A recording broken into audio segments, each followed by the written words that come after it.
This is Daily Blast Live. We're talking about what you're talking about. Thrown under the bus. No. Always live. Always real.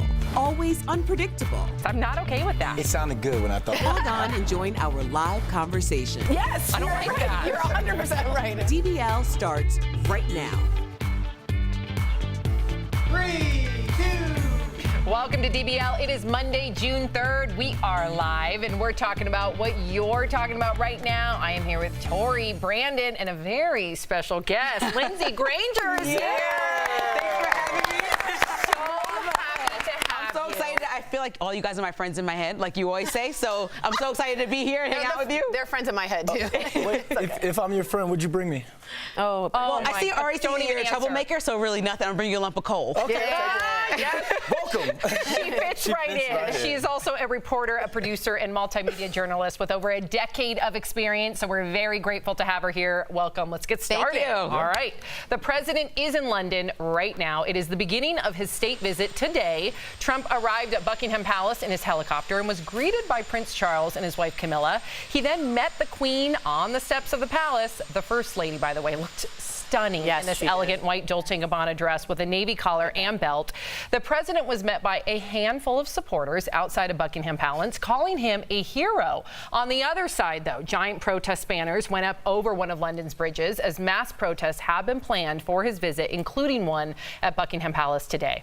The American Princess Meghan Markle will not be among the royals in attendance today. The Duchess of Sussex is still on maternity leave, but the president is coming under fire right now for calling her nasty. The president tweeted this denial, saying, "I never called Meghan Markle nasty," made up by the fake news media, and they got caught cold. But listen to what he told the UK Sun. It is on tape. She said she'd move to Canada if you got elected. Turned out she moved to Britain. Well, that would be good. There are a lot of people moving here. So what can I say? No, I didn't know that she was nasty. Meantime, here in America, everyone is still talking about the president's new hairdo. He showed up to a church service on Sunday with this slick-backed look. Some have speculated it's the result of hat hair, while others, Tori, are really digging it, girl. I mean, it's different. No, I think it's a change. We've only seen the Donald like the Donald, so it's a good change. I think he looks different. As for the nasty comment, he did say it, so it's hard for me to understand why deny it. It's on tape. He wasn't saying, "You nasty woman," but he certainly said, "I didn't know she was nasty." So not a nice thing for the president to say. I think he's blowing it out of, everyone's blowing it out of proportion. He said nasty in the context of the same way I would call my friends and say, "Oh, that statement, that comment was nasty. She has a nasty attitude." I don't think he was calling the girl nasty, and I think that we're really nitpicking. I think having worked at MSNBC for so many years and seeing what they do in primetime now is kind of like we're really trying to find a reason to nitpick at people. Let him do something that is worth all these protests when he gets to the UK, and let's actually have a reason to talk about him. And I agree with you, but can you imagine any other president calling the Duchess, who is about to go visit, nasty? Right, but did everyone vote for Trump specifically for the reasoning that he was acting like every other president? Everyone else is politically correct, and he just says what's on his mind. And I'm not saying that I agree or disagree. Totally. I'm just saying that's what his whole repertoire That is his thing. I just Right. wonder, does it lessen the standard of the office of the presidency? Do you think so, Lindsay? Does it lessen the standard of the office? Trump has definitely changed some things, but I think that in his presidency, we see that the changes that needed to be made. And I think that in 2020, you're going to look and see how you liked having this radical president as opposed to having, more traditional presidents who followed the rules and were, like he liked to say, political, people who followed the rules exactly with policy and it kind of just, it was like another day in the office. All right. Ooh, chime in, DBL Nation. Okay, girl. What do you give me that look for? Because I just still love the idea that you have a lump of coal. I like it, Lindsay. I got you, girl. A massive cruise ship. This is crazy. Yeah, Look at this footage. This is a massive cruise ship crash caught on camera. This viral video posted to social media captured the moment a cruise ship smashed into a riverboat. I can't take my eyes off this footage, so I'm just going to pause from the teleprompter and look at it. Look at the people running at that. Yeah, it's sending tourists scrambling as the ship's horn blared. The crash happened on Sunday in Venice, Italy. 5 people were injured, according to the Associated Press. 2 tugboats were trying to guide the cruise ship, but were unsuccessful at preventing the crash. You can see the damage that was done to the riverboat, which was anchored at the dock. The cruise ship company said that the ship experienced a technical issue, Brandon, which caused the crash. It looked like a scene from Aquaman. I'm just waiting for Jason Momoa to run up and Aqua shoot it or something to make it stop. Aqua shoot it? I don't know. More of I was hoping you didn't hear more it. of a Spider-Man It's like a reference. get over here, Scorpion situation. but in all seriousness, I mean, there were 111 people on that riverboat. Let's say something would have happened and they would have died. Let's say this thing would have hit monuments. It would have hit other people's houses. There's a reason why they are trying to ban cruise ships in Venice. So this is that one moment, this is that one anomaly that they need to go ahead and put that or put some policy in place to ban it. Can I say I'm all for banning cruise ships? And no shade. Really? Across the country, because my parents and my mom worked in travel my whole life, but she forced me to take cruises like every other year, and I got seasick every year. She forced you? I know, I sound like a crying brat. Forced you to take a cruise. Okay, fine. I had a beautiful childhood. I took many cruises, but if I could never go on one again, I would be thrilled. I love a good cruise. What did you hate about a cruise, and what do you love about it? I was smushed, claustrophobic, in the ocean, seasick, around people that I didn't even like for like several days. I'm sorry. See, and I liked meeting new strangers, and nothing could get lost for me because it was always on a boat. So I kept my passport safe. Oh, that's that was helpful for me. I mean, if you go with the right group of people, I guess you can have a good time. But for me, I've never. Do you think that, okay, I know that you don't like cruise ships. What do you think about cruise ships, especially since your experience with them, going into like historic areas like Venice? You've been to Venice too, right? Right, I've been there, and I think that it's a beautiful place, and you need to try to like preserve those spaces. Yes. Yeah. And so maybe a cruise ship doesn't belong there or anywhere. Just like get rid of cruise anywhere. ships. Got it. Okay. Or anywhere. Okay, let's get to this next story. A teenager was attacked by a shark in North Carolina. A 17-year-old girl suffered severe injuries to her legs, pelvis, and hand while swimming off the coast of Atlantic Beach in North Carolina, according to authorities.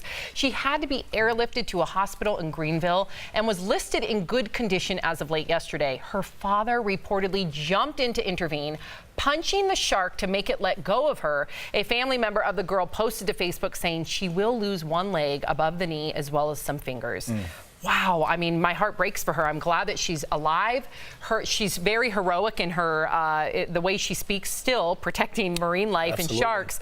But to lose a leg and fingers, yeah.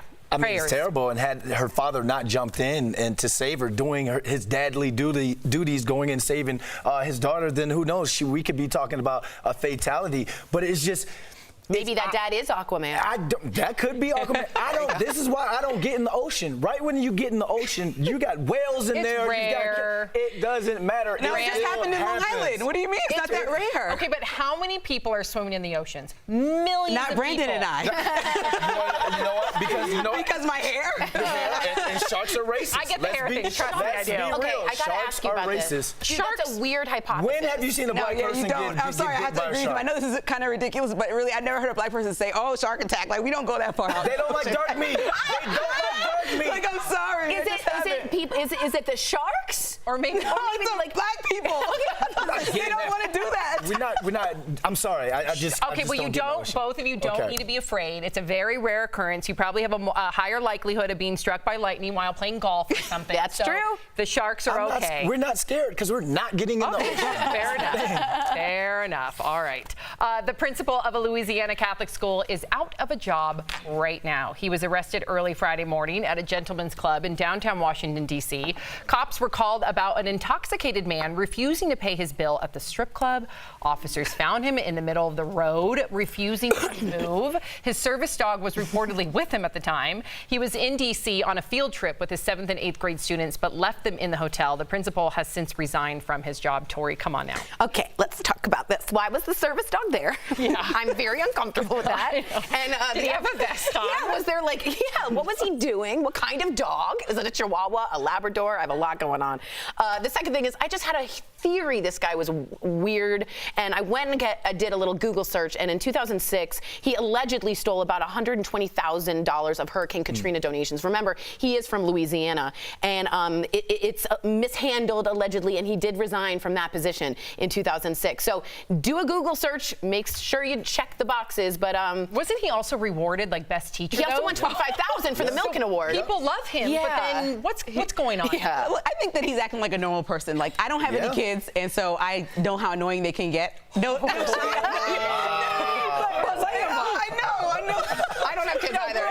But they can get annoying, especially 25 of them in a classroom. So if you want to go out after and have a drink, Which isn't a problem. I have no problem against strip clubs. Just don't get in trouble with the law. First of all, pay your bill. Don't be in the road. And also, why the service dog? Yeah, the service dog threw me off. And listen, after I'm like with my 2-year-old all weekend long, I could see maybe throwing some back. Right. But Every mom that I know will But say, he wouldn't pay. That's the problem. Okay. He refused to pay. I would be ticked off if I found out that my 7th grader was in a hotel room and her principal was out at the strip club. Not paying the strippers. Not paying Yeah. the strippers. especially that's the key. Yeah, one. that's the Who I worst am? part. I won the milking award. Like, You think he uses that? maybe, I don't know. It sounded Maybe good to when I get had it in my head. All right, we do have to give a big DBL shout out to Andy Ruiz Jr., a massive underdog who went on to win the heavyweight, good sound effect, the heavyweight title Saturday night at Madison Square Garden. He is the first boxer of Mexican descent to hold the title. And at 270 pounds, he has shattered conceptions about what a fighter's body looks like,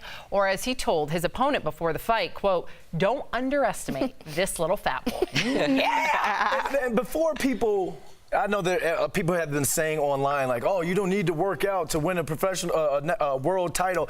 This is a professional athlete. This is a professional boxer. And tell me what cut 227 a person that's 270 pounds with ripped abs? I mean, it's just you can't have that. You look at his style. He's such a defensive boxer. He is so highly skilled. So yes, it is very infuriating to read those comments saying that anybody could be a professional boxer when you look at his skill set and what a defensive boxer he is, and he deserves every. Look at him with all. Wow. It's just funny because like a positive body image coming from a male wrestler, it's just weird and awesome because I think it sparks a whole new conversation about men and a whole thing. And the skill set. I think a lot of people focus on the looks of a boxer and instead of their technique. Yeah. And I love a big guy. Anybody will tell you. Go ahead. But I also think that really Anthony Joshua, the other competitor, has the Drake curse, and nobody wants to talk about this. Let's talk about it. He posted a picture of Drake back in March, and you're not supposed to do that because Drake obviously gets on everybody's nerves. Yeah, he does. Posted, especially yours. Yes, he does. And so he posted a picture with him, and you lost. And this has happened to several other athletes or teams that have been around Drake prior to a big game. And so, University of Kentucky, I love Drake's music. No shade on Drake. And Toronto lost last night. Right, exactly. And Drake was doing too much. Right, exactly right. Wow, you're on to something. Drake curse. They don't call her a journalist for No, nothing. they don't, Sam. Thank you, Tori. You're welcome. DBL is live. We'll bring you breaking news as soon as it happens. Coming up, a high school senior is forced to miss her prom because of a health emergency. See how hospital staff brought the dance to her in today's Heart Threads. And you, the viewer, are our 5th host. A new movement aimed at stopping the world's smoking epidemic is sparking a debate. Should companies promote smoke-free tobacco products as a healthier alternative? Your comments about that coming up next.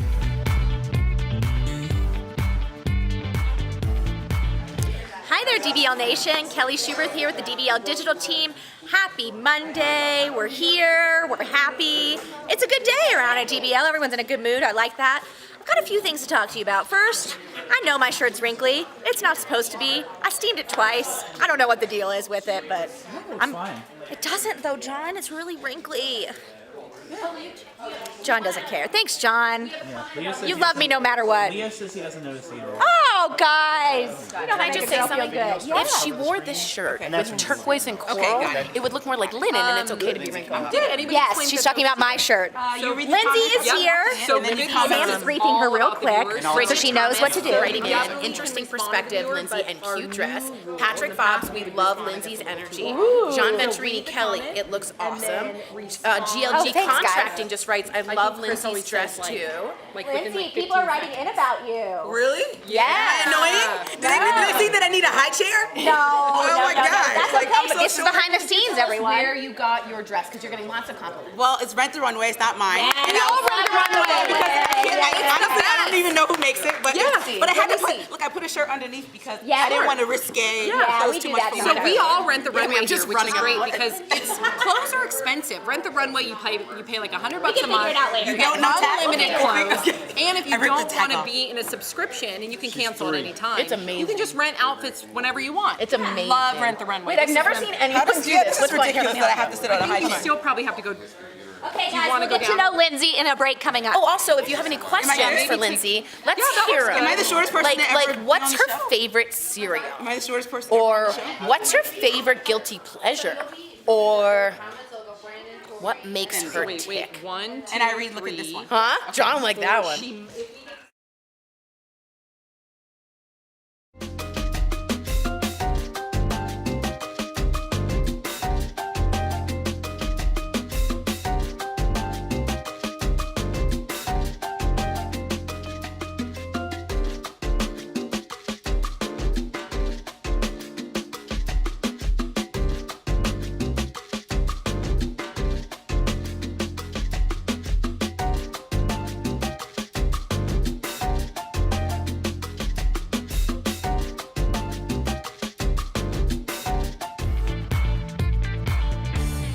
Welcome back to DBL. It is time for Fifth Host when we talk about what you're talking about. A new movement to change World No Tobacco Day to World No Smoking Day is creating some debate. The cigarette and tobacco company Philip Morris International started the campaign using the hashtag It's Time. It's all to get health experts to support smoke-free alternatives and exclude smokeless tobacco products from the annual ban. The company believes that adult smokers deserve access to less harmful alternatives. So DBL Nation, should smoke-free tobacco products be marketed as a healthier alternative? Brandon, take it away. All right, here we go. Stacy from YouTube says, I'm a smoker and I would love to quit smoking. I've actually considered smoke-free tobacco products as an alternative. Well, Stacy, congratulations. I'm just worried about that word alternative when we're talking about cigarettes, we're talking about food. Let's say sugar. Sugar alternatives are worse than the actual sugar. So what are they going to put in it to maybe it's a little bit healthier, but it can also have it's like a Band-Aid, some sort of, right? yeah, it's just a Band-Aid sort of thing. So interesting take on that. Michael from YouTube says vaping does not work. Nicotine is unbelievably addictive.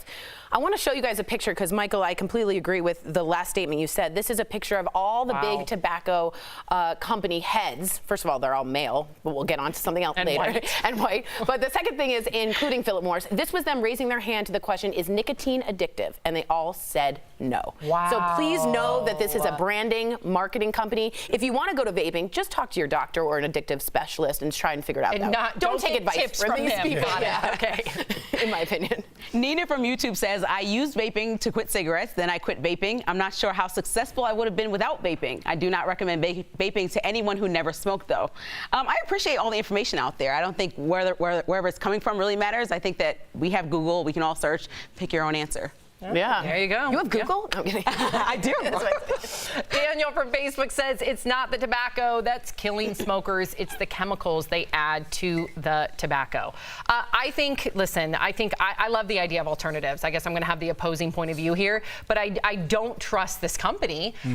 So I wonder if there's a way to try alternatives if you are trying to quit smoking like Stacy was, and congratulations to you, Stacy. I hope that you can quit smoking while also taking Philip Morris, what they say with a grain of salt. Is that possible? yeah, absolutely. John from YouTube says 4 out of 5 doctors agree. Smoke a lucky.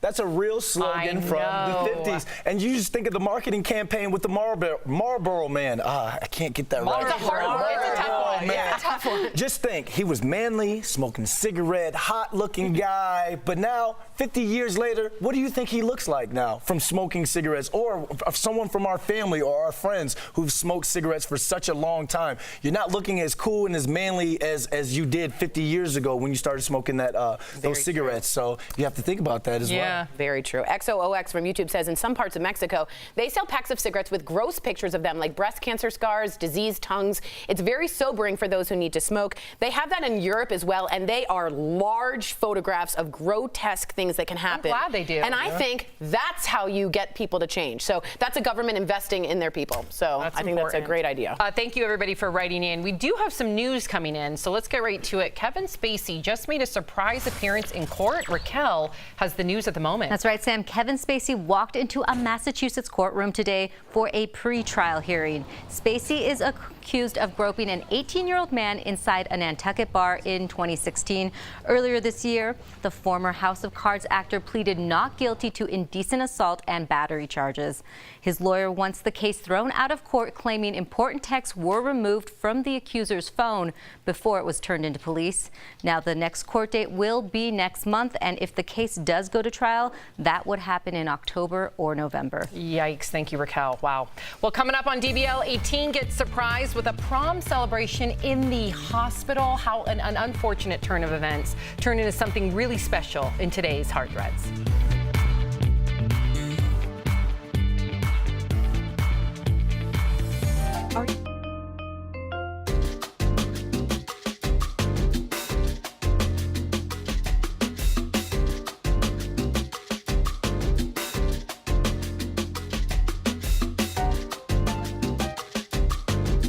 Okay, this is a good question. Anastasia Weeks, wrote, Lindsay, we know you aren't into cruises, so what is your ideal vacation? I feel like I'm on a date with Lindsay. What's your My ideal vacation? man looks like, Okay, my ideal vacation, I think I would like to. She likes be on the bigger. land. That's right, I bigger. do like big guys. Yeah. The last two guys that they had been big. Yeah, I like it. So on land. I'm not gonna talk about this. This is On not what I land. came out here for. We got her. We got her. We like teddy bears, you know. We got her. But do you like restaurants? Are you a foodie? What kind of stuff do you like? I like to be an attendee. So my friends plan the vacation and I show up on land. That's all I require. And I like to go experience the culture. So really stay like in an Airbnb or something, you know. You're not like a resort. Yeah, I don't want to go to a stay resort all inclusive and eat like nasty nonsense that they made. All right, Shani J writes, what is Lindsay's favorite thing to do in her pastime? In your past. I just talked about this in a speech that I gave. Hobbies? Well, hobbies. Let's go with hobbies. In a free time. I don't do this anymore, but I played the cello for about 15 years. I love the cello. I'm a cellist. Can I ask you? Really? You played the cello? No, I was just saying like cello. Like that's cool. Yeah, let's not do that. I was like, we Let's both stay don't know here. anything about movies, and we both We're not play going to go cello. back over there. Yeah, we don't know who that is. That's a crazy person. Cello. Yeah. And 15 years. Did you ever think? I started in elementary school. My parents forced me to stay with it through. Did you ever think of being a cellist? Were you I good love like enough Yo-Yo to be a Ma. I didn't, but yeah, I didn't. Yo-Yo I don't know. I Ma. don't think I'm that good. I always wore skirts, so I had to sit like this. Isn't it the worst? Because you have to sit and carry. That's a big And get on the instrument. school bus and look like a doofus. That's right. All right, we're going to ask you later what your favorite kind of cuisine is. So stay tuned.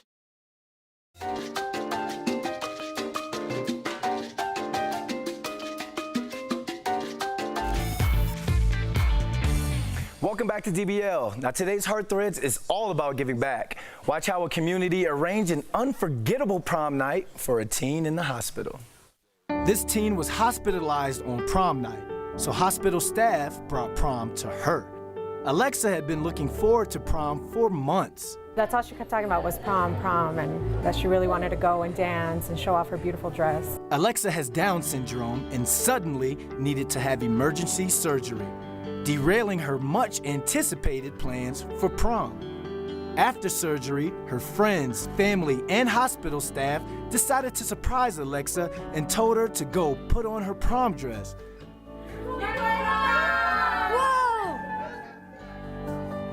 Alexa had her own special prom night at Thunderbird Medical Center, all with her favorite music, a corsage, and even a nurse dance partner. Dance with me? Oh, yeah. It was a prom night Alexa will always remember. I told my wife that she's gonna cry. I'm so happy.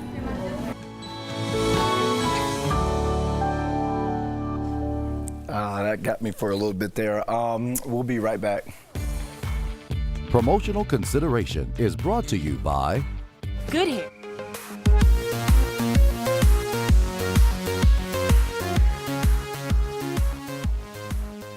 Hey guys, welcome to Double Jump. I'm Steph Jones, and today I'm going to be reviewing Elton John's Rocket Man. Yeah, I saw it last night. It was absolutely incredible. The costumes, the sets actually blew my mind. The story was very different to what I was expecting. Obviously, we've known Elton John for decades as the ultimate kind of original rock star, and he really played that role very well, but it gave me an insight into his life that I never imagined possible. The sex, the drugs, the alcoholism, the kind of self-torture of his life, it actually was quite depressing. And also, it was kind of portrayed in a whole musical format. I wasn't expecting that. If you remember the Bohemian Rhapsody biopic of Queen, where it showed Freddie Mercury's life and then him performing on stage as the music element, this was a completely different vibe. So Elton's songs were used to express different times of his life and emotions, and it was really quite heartfelt, and I was surprised at how damaged, if I can say that, how damaged he was as an artist and how his upbringing was. One thing I thought that was really interesting was a couple of the people from work I went to see the film with said they thought his upbringing was really sad, but to me, it just seemed very British. So there we go. I would say definitely go see it in the cinema if you're an Elton John fan. If you're not massively into musicals, Redbox, but I definitely think it's worth a watch. It was awesome, and yeah, come back next time for more DBL Jump. Rocket Man, Elton John, super great costumes, singing.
Welcome back to DBL. Happy Pride Month from all of us here at DBL. June is recognized as LGBTQ month.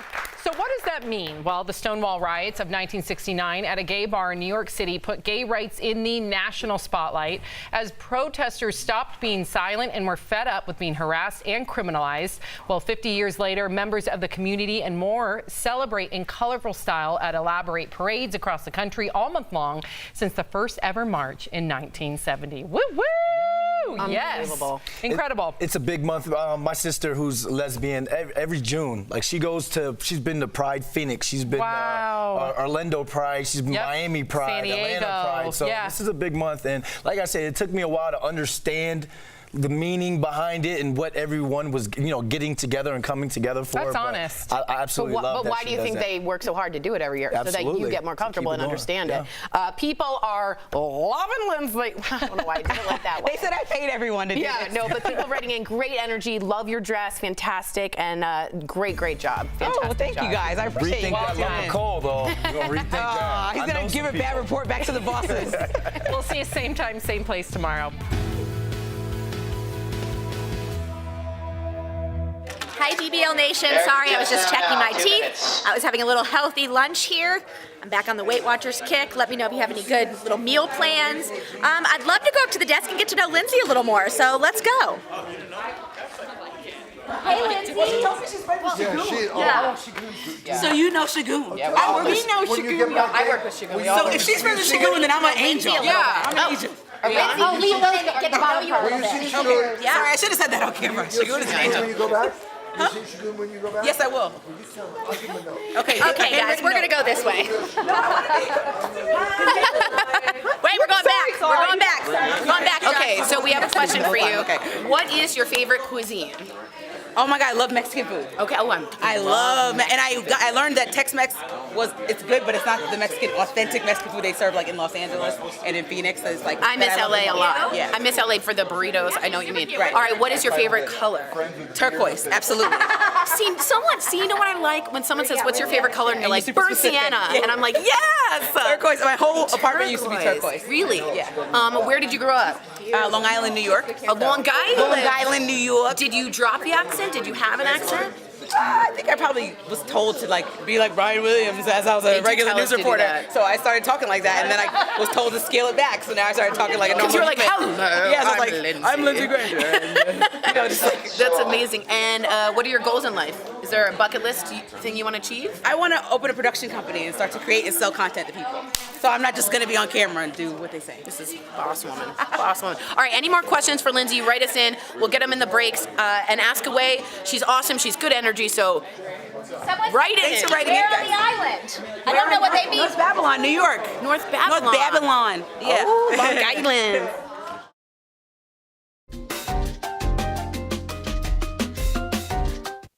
This is Daily Blast Live. We're talking about what you're talking about. Because everyone's talking about this. Always live, always real, always unpredictable. You think this hair just naturally stays like that? Log on and join our live conversation. I can't believe I'm saying this.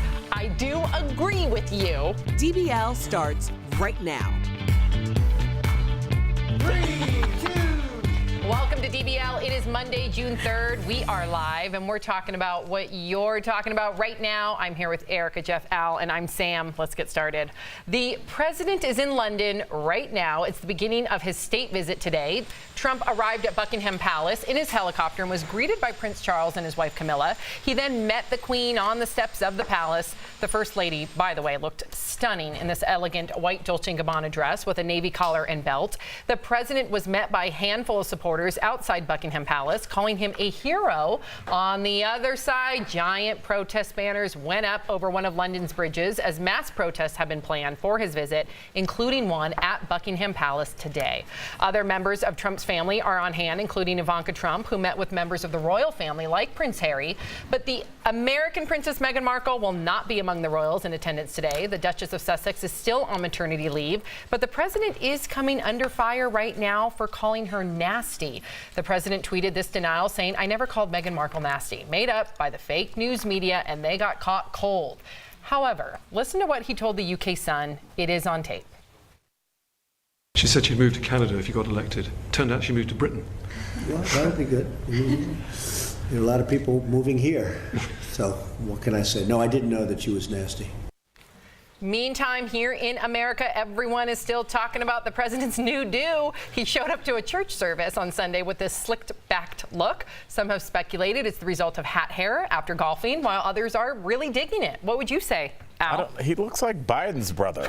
Like, you know, like somebody has a brother that disappears for 10 years, and you're like, where have you been? He's like, just around. Doesn't he look like Joe Biden's like renegade brother? Yes, renegade brother. Yeah. I didn't recognize him when the first picture pulled up. I was like, that's like a WWE wrestler. I'm not even joking. I didn't even know it was Trump, but it looks good. But going back to the nasty comment, let's hear it. I think people are taking this, blowing it out of proportion, because he wasn't like, that girl's nasty. He's like, she's being nasty towards me. So I mean, everyone finds some kind of reason to pick on Trump. Here's just one, but I don't think it's a big deal I've never at said all. this. I agree with. I think this is a little out of context. Yeah, I don't. I just hate when I have to play dumb in order to go along with the program. It's no secret that Meghan Markle actually said things about Donald Trump, as a lot of people who were Hillary supporters or just anti-Trump did. We acknowledge those things. She was a very public Hillary supporter. Nasty woman it's a dog whistle. It's a dog whistle, and I'm not going to pretend like it's not. That's a good point. That is a good point. Do you see that? I mean, we forget that during that whole campaign, and it went over my head, I forgot that Trump would call Hillary Clinton nasty. And then, you know, they embraced it. They called themselves nasty women. So that word was used, as Erica said, not as a dismissive way to get through that conversation, but as a way to dog whistle. Yeah, I mean, I'm not disagreeing with Erica, but I'm disagreeing with the headline. The headline said that he called her nasty. He was just saying, I didn't know she was being nasty. How I feel about this. I didn't know she was nasty, not being nasty. Those are two different things. It is true. I mean, this is our president, Erica. I'm just saying, just call a spade a spade. Every time, if we call a spade, then on both sides, we can both be honest about what we're saying. Like, don't be covert about it. Just be overt and be who you are. I think he has been, unfortunately. Yeah. I think he has been. Well, chime in, DBL Nation. We want to hear from you on that subject as well. A massive cruise ship crash caught on camera. Look at this. This viral video posted to social media captured the moment a cruise ship smashed into a riverboat. Wow, sending tourists scrambling as the ship's horn blared. The crash happened in Venice, Italy on Sunday. 5 people were injured, according to the Associated Press. 2 tugboats were trying to guide the cruise ship, but were unsuccessful at preventing the crash. You can see the damage. One way to put it. No. You can see the damage that was done to the riverboat, which was anchored at the dock. The cruise ship company said that the ship experienced a technical issue which caused the crash. How does this happen now? You worked on cruise ships for a long time. You know cruise ships. How does this happen? Well, I was on the I was in my bunk getting ready to tell jokes to a bunch of drunk tourists. Think you were just like hammering away. Yeah, get Jackson up here. There's something wrong with the H valve. I have no idea. I know that somebody is in somebody's office right now. But did that ever happen? Anything like that ever happen while you were on a cruise ship? I mean, there are times where you do lose power and you can kind of tell, but sometimes I feel like they don't tell the passengers, but you can kind of tell, and the staff, especially people, because you forget, like I was a fly-on comic, so I would come on for 2 days and then I'd be off. But there are people that sign 9, 10-month contracts. They know that boat like the back of their hand. They know certain areas are going to be rough waters, and they know when the engine's off. Just they should have known. First of all, did you hear the horn? It sounded like, I thought it was, no joke, I thought it was music. I thought somebody put a score over this video. That's not music over the video. That's the horn. It's music to the insurance company. That's why they're blowing the horn, because they know they're going to crash. That horn is horrific.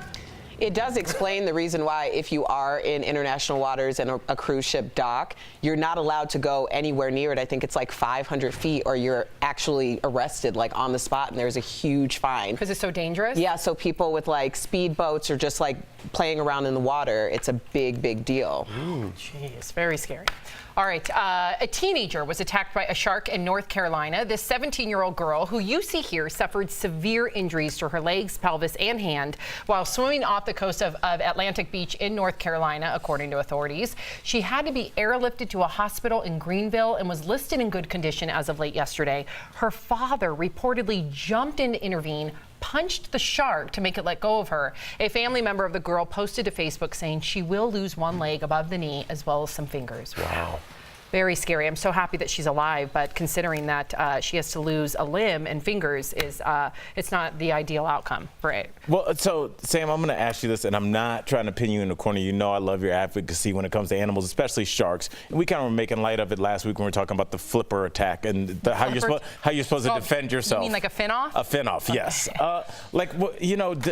We only see headlines like this with sharks. I think that's why their PR is so bad. Okay, first of all, yeah, their PR is bad because listen, these are stories that we all want to hear about because they're sensational and they're scary, and they go into like Jaws, right? It's like the fear of sharks. You think of Jaws, you think of the movie. It's everybody's worst fear. Millions of people go to the beach every single year. Millions. So the odds of getting bit by a shark, you're more likely, you played golf over the weekend, I'm presuming, right? Yeah. So you're more likely to get struck by lightning while playing golf than bit by a shark in the ocean. So it's very rare, and I actually applaud this girl because she even after being bit by a shark, she wants to make sure that people don't villainize sharks, and she wants to make sure that we still respect our marine life despite what happened to her. So what a courageous activist. Yes. Did you ever, that just brings up a story about this one guy who got bit by a shark. Why are you laughing? Because he's like, they're just like you, and he's like, dude, they don't bite. They're not trained to bite. I'm going to go back in the water. And he went back in and they bit him again. We did a story on that. Like the first 2 months we were on the air, we did a story about that. He got bit twice? He was in Australia. It's like getting struck by lightning twice. Yes, we'll tell him that. then call Sharks PR firm again. See if he's going in for a third swim. Not a lot of people bit by dolphins. Maybe they should hire that firm. Okay. Okay. Well, they're two totally different animals, Al. Clearly. Yeah. All right. We got to give a big DBL shout out to Andy Ruiz Jr., a massive underdog who went on to win the heavyweight title Saturday night at Madison Square Garden. He is the first boxer of Mexican descent to hold the title, and at 270 pounds, he has shattered conceptions about what a fighter's body looks like, or as he told his opponent before the fight, quote, "Don't underestimate this little fat boy." Yes, Andy. Yes. This just warms my heart. I actually watched this fight. I'm a huge boxing fan. That's the way I bonded with my dad as growing up watching fights. So I've been watching boxing for 20 years, and I love this guy. We need this guy because he embraces who he is. The guy that he's lined up to fight next, this guy named Tyson Fury, kind of a nasty traveler, whatever you call it, gypsy. I don't know if that's what they're called. Is that? I don't. You know what a traveler. Whatever he was in Snatch. Whatever he was called. But okay. Whatever. He is scheduled to fight him next, and he said that about Ruiz that he looks like the kid from Up. And what I love about Ruiz is a reporter said, "Are you offended by this?" And he goes, "No, I do." And I thought, how great is that he embraces who he is, and he's like, he apparently eats Snickers before fights. Like, I think we need a character like this. It's like you ever hear Butterbean? You know the fighter Butterbean? Yes. He was 425 pounds at 5'11". I mean, he embraced it, and he was good. Well, I think, yes, he might not have the standard conventional body of a boxer. I'm looking at images of him right now, but if you saw the fight, his technique is impeccable. He's a defensive boxer. He knows what he's doing. So I do take issue with some of the people on Twitter saying, "Oh, this gives me hope. I can be a professional boxer too. You don't need the skill set." First of all, you couldn't. You need the skill set. Right. Homeboy's very skilled. Right. And very I mean, Jeff, skilled. we've seen this with football players like Warren Sapp. They're big guys, 300 pounds that can run, 4.8 40s and things like that. So we've seen big guys that can move. The amount of training that this man has put in his life. Thank you. You know what I mean? People are just like, "Oh yeah, you could just go fight." You would get killed. Yes. Literally. No, literally. Yes, for real. So congrats to him. Congrats. DBL is live. We'll bring you breaking news as soon as it happens. Coming up, Sephora is taking action. The reason the major beauty store is closing all of its locations for 1 day only. Plus, learning how to spice up your summer meals. DBL has a hot take on a traditional side. And you, the viewer, are our fifth host. A new movement aimed at trying to stop the world's smoking epidemic is sparking a debate. Should companies promote smoke-free tobacco products as a healthier alternative? Your comments coming up next. Hi there, DBL Nation. Happy Monday. Welcome to the show. We have a great show planned for you today, so I can't wait for you to see it. But right now, I think we're gonna go to the desk and see what's going on. Big Jeff, Sammy, Al. Yeah. How was y'all's weekend? My big fat travel. Jeff is tan. You're looking very tan, Jeff. It's great. Okay. We're gonna go to me. Nobody's answering me. Okay, back to Jeff. Sorry. You're very tan. tan, I said. Yeah. You golfed this weekend? I golfed this How'd you weekend. do? I did good. Nice. Yeah, I did pretty good. Surprised? Why are you surprised? I would say what? Because I played with Chris, who's a really good golfer, our EP, and he only beat me. We only got in 3 because it started hailing, and we got crazy. So It was crazy. yeah, it got crazy. So he only beat me by 3 strokes in the front Guess round. what, So that was pretty everyone? good. It's Big Jeff's birthday week. But I'm not one of those guys. Oh, well, we're You could gonna- say happy birthday on Wednesday and it's over. You know It's what I mean? Wednesday. Did you see that? He slipped Yeah. it in there. It's Wednesday. Yeah, but you know people who are like, it's my birthday week. She said week, and then they're like, oh my god, it's like 2 weeks later and you're still celebrating your birthday. Like, No, not after, but before. Yeah, it's your birthday week, technically, so you get the whole week. no, It really technically started on no, Wednesday. no, I'm good. Okay, Yeah, we're gonna move over to Cal. Hi. Or Sammy. Or me. What's going on? So wait, you never heard that story about the guy who got his leg, like his calf bit off? He went back surfing again. Yeah, and he went. Well, he here's the goes. thing, too, He though. went back in the water with all these bull sharks, and he's like, their natural instinct is not to bite, and I think it was on camera, and it bit him again. It depends too where you surf or swim. Like in Santa Cruz, there's a lot of waters. There's a lot of different surf spots that are full of great white sharks, but the waves are so good that a lot of surfers will go there, like Año Nuevo. And then there's other parts in Santa Cruz where there's a lot of kelp. If there's kelp, shark will not be in kelp. That's something that you should know. If you can, Really? But yeah. what about the seals going there? So seals can. Sharks have to move. If they don't move, they die. Right. So if a shark gets stuck in kelp, it knows it'll It die. knows? And kelp grows from the ground up, so it's like a wall to them. If you are a surfer or a swimmer, go somewhere where you know there's a lot of kelp beds. You will not be, there's no sharks there. Yeah. Really? Yep.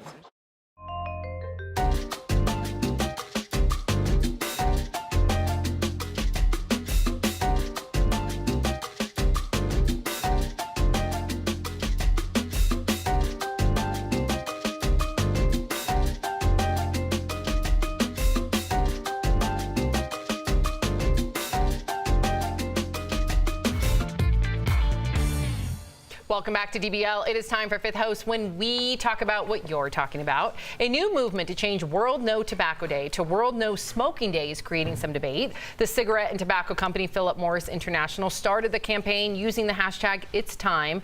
It's all to get health experts to support smoke-free alternatives and exclude smokeless tobacco products from the annual ban. The company believes that adult smokers deserve access to less harmful alternatives. So DBL Nation, should smoke-free tobacco products be marketed as a healthier alternative? Al, take it away. Sam, it's a tough one. Rob from Facebook says, if this is geared towards other choices for adults who already smoke, then it is good. If this is about selling more products to kids, then this is terrible. Rob, I look at it almost like when the alcohol and beer companies started marketing things like Michelob's Ultra 64 and light beer. I mean, people are going to use these products. People have been smoking literally since the beginning of time. It's not a good thing. I think anybody realizes that because you start coughing. So if there is a healthier alternative, I'd rather that than just the hardcore cigarettes. Barbara from Facebook says there are no healthy ways to consume cancer-causing chemicals. Advocate quitting, and that's it.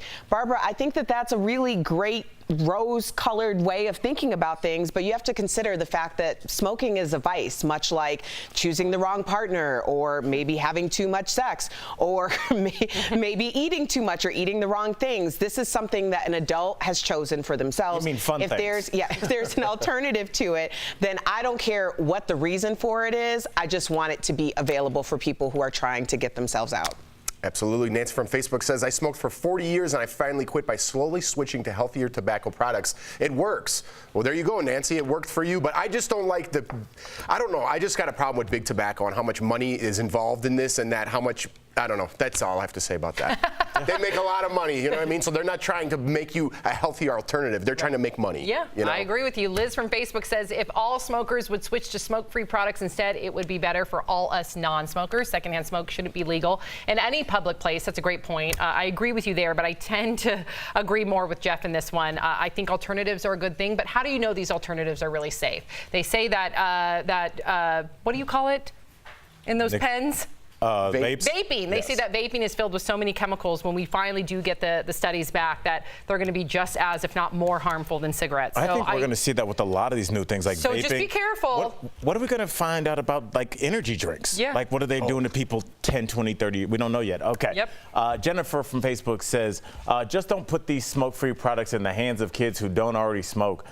Jennifer, you're talking to a man that's old enough to remember when candy cigarettes We're at the I remember those. Yes, it was a and then thing. you blow and a little bit of like powdered sugar would come off. Yeah, so I mean, marketing to kids is not above these people, so I completely agree with her. Yeah. Flower smoke. There we go. What was that? Remember, a little puff would come off. Yes. I don't know that. That's the millennials leaving this conversation. What are you talking about? All right, coming up on DBL, Chaka Khan shares the beauty secrets that keep her looking youthful at the age of 66. The reason why the iconic singer wants you to stop using ice. Plus, we're sharing an easy recipe that can complement your next cookout. Yummy. Are you one of the millions of women embarrassed by hair loss or suffering from thinning?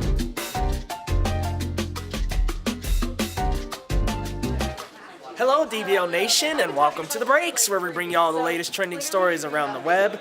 This one is trending off of Variety.com, and this is actually some big news, you guys. YouTube has now banned kids from live streaming video unless accompanied by an adult. Now, this comes after banning has been kind of slapping down on the children featured content. Back in February, YouTube banned comments on most contents involving kids. So they're just really trying to cycle out the really nasty stuff that goes on with some of the commenters on this kid featured content. They're really trying to crack down and really slim down as much as they can. They don't want to remove videos, because you remove videos and you're killing content creation a bit. Because, you know, I mean, kids like to review toys and things like that, but they want to limit it to as small as possible. Of course, like I said, to get predators out of the comment section and things like that.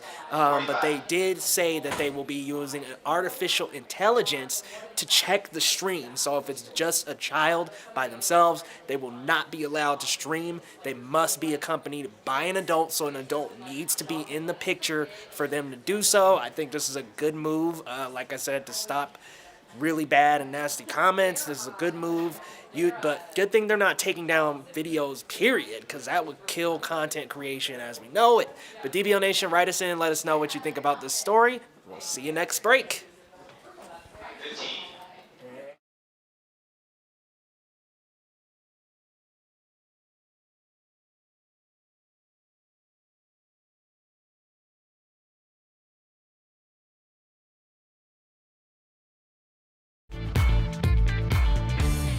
Welcome back to DBL. Summer is here, and that means lots of barbecues and picnics, but instead of the usual cooking, I want to mix things up.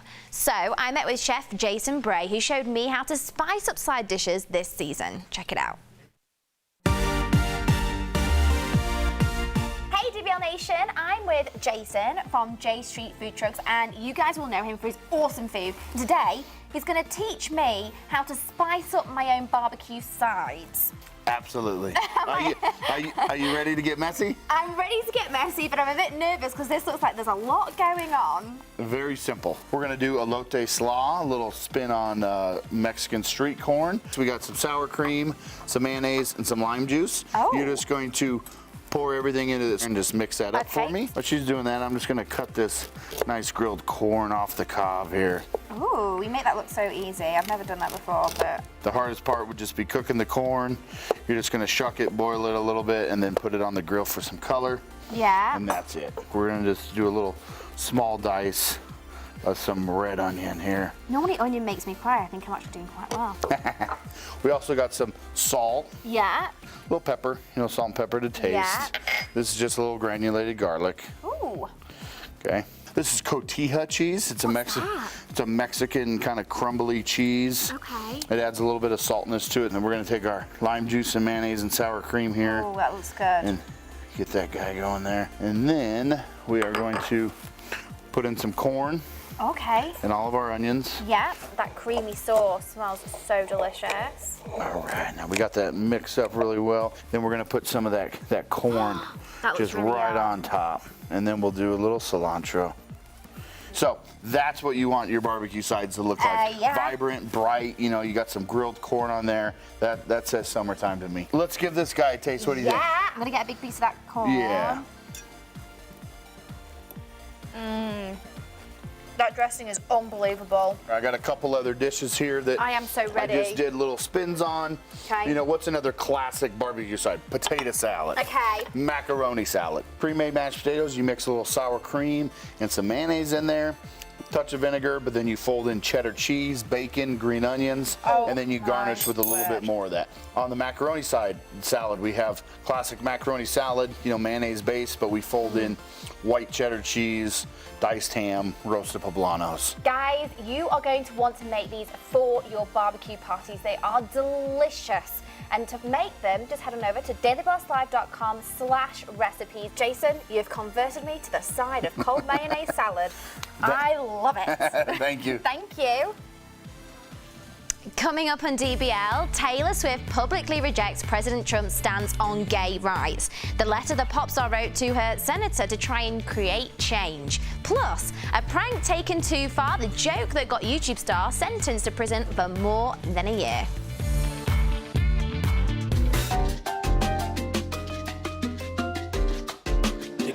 See me picking food out my teeth just now, but we are live. What's going on, DBL Nation? Brandon's back. Oh, look at all the comments. Oh, hey, Brandon. Oh, look, Brandon, you look great. Did you slim down some? Oh, yeah, I miss you guys as well. Look at that first track. So this is your digital break with Brandon. We're going to get to the fifth host comments to read even more comments. I love our new formula. We're getting to more of you all's comments. So first and foremost, thanks for writing in. And let's see what people have to say about the cigarettes. Let's see here. Wait a minute. Can someone help me out here with this? Let's talk about. Okay, there we go. Frank Wolf from Facebook says, "How about the tobacco companies stop adding nicotine to all tobacco products so people could easily quit?" Well, it's about money. If they take away the nicotine, you're not hooked on the product anymore, which means you're not going to buy the product, which means they don't get profit in their pockets. I think they want people hooked. They want people going back, buying cigarettes. Now they're just trying to say, hey, we have an alternative way for people to smoke cigarettes and use tobacco products. Michael Loveland says, thanks, Al. People are going to do what they're going to do. At some point, regulation is useless. Some folks would quit if we just shut up about it for a while.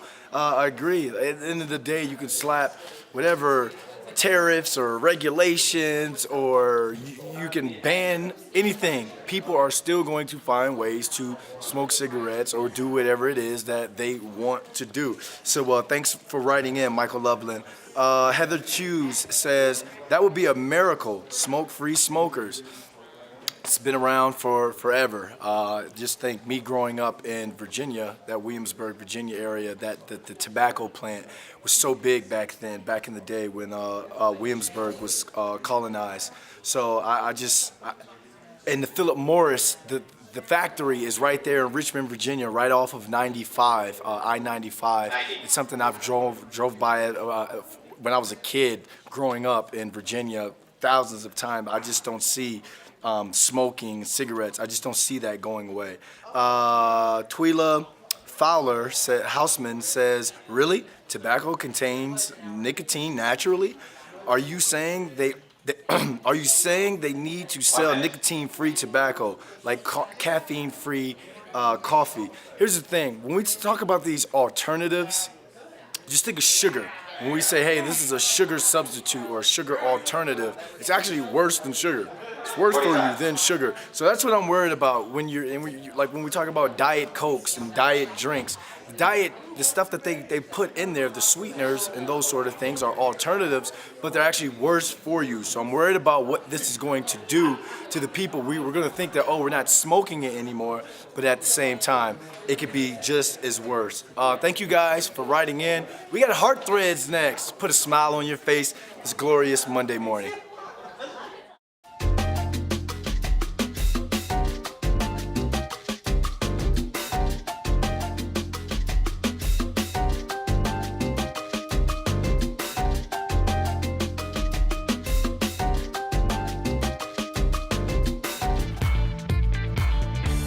Welcome back to DBL. The principal of a Louisiana Catholic school is out of a job right now. He was arrested early Friday morning at a gentleman's club in downtown Washington, D.C. Cops were called about an intoxicated man refusing to pay his bill at the strip club. Officers found him in the middle of the road, refusing to move. His service dog was reportedly with him at the time. He was in D.C. on a field trip with his 7th and 8th grade students, but left them at the hotel. The principal has since resigned from his job. Whoa. And this is not his first offense. He actually left his Louisiana school. He resigned for allegedly mishandling the hundreds of thousands of dollars that they donated to Hurricane Katrina. Mishandling? Yeah, exactly. That's Erica, the have you allegation. ever mishandled a couple $100,000? Yeah, I've never mishandled a couple $100,000. And have you ever stiffed dancers at a club? No. I have never stiffed dancers at a club. As you should not. And that's the thing. A lot of things could be avoided if you just pay your bill, especially at the gentleman's club or whatever we're calling it these And why days. did he have a service dog with him? See, I think that's why he was in the middle of the road. They didn't accommodate a service dog, and he walked out in protest. So I feel like this man was standing up for his rights. Is that what you think? This is really embarrassing. But this is embarrassing and sad. And the fact that, are the logistics of it kind of funny? Yes, but the fact this man was put in charge of 12 and 13-year-old kids after clearly leaving his last job in scandal is just like, it goes to show you, like, these are people's. This is Lawson and Sophie. I know. In a hotel room on a trip while they're is hammered a couple feet. That's amazing. Yeah. Yeah, not much to say with that one. Yes. If you're leaving us right now, you can still watch us live on Facebook and YouTube. Here's what's coming up next.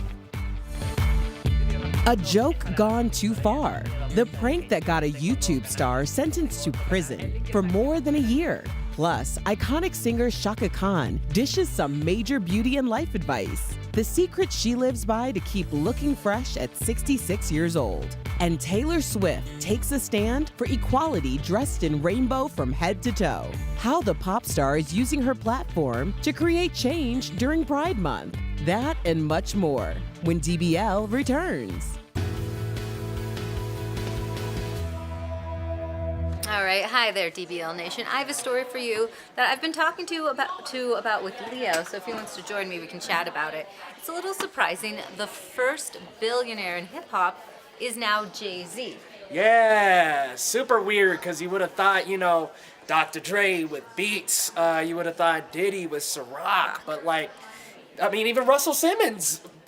But it was actually Jay-Z. Jay-Z, and Forbes has the breakdown of his investments. So if anything, if they walked, Jay-Z could run through what they did. So his main investment is $310 million in a brand of champagne. Okay. And then $220 million in investments, including $70 million in Uber. What a great jump on that he started with. Yes, they did.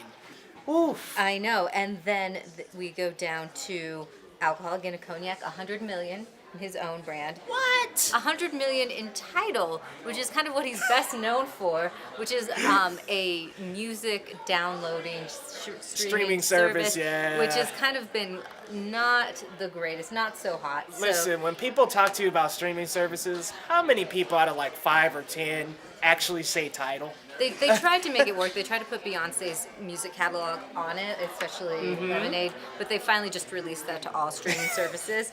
But it's okay. I'm reading everything he has. Rock Nation clothing, $75 million. Okay, yep. Music catalog, $75 million. Art investments, $70 million.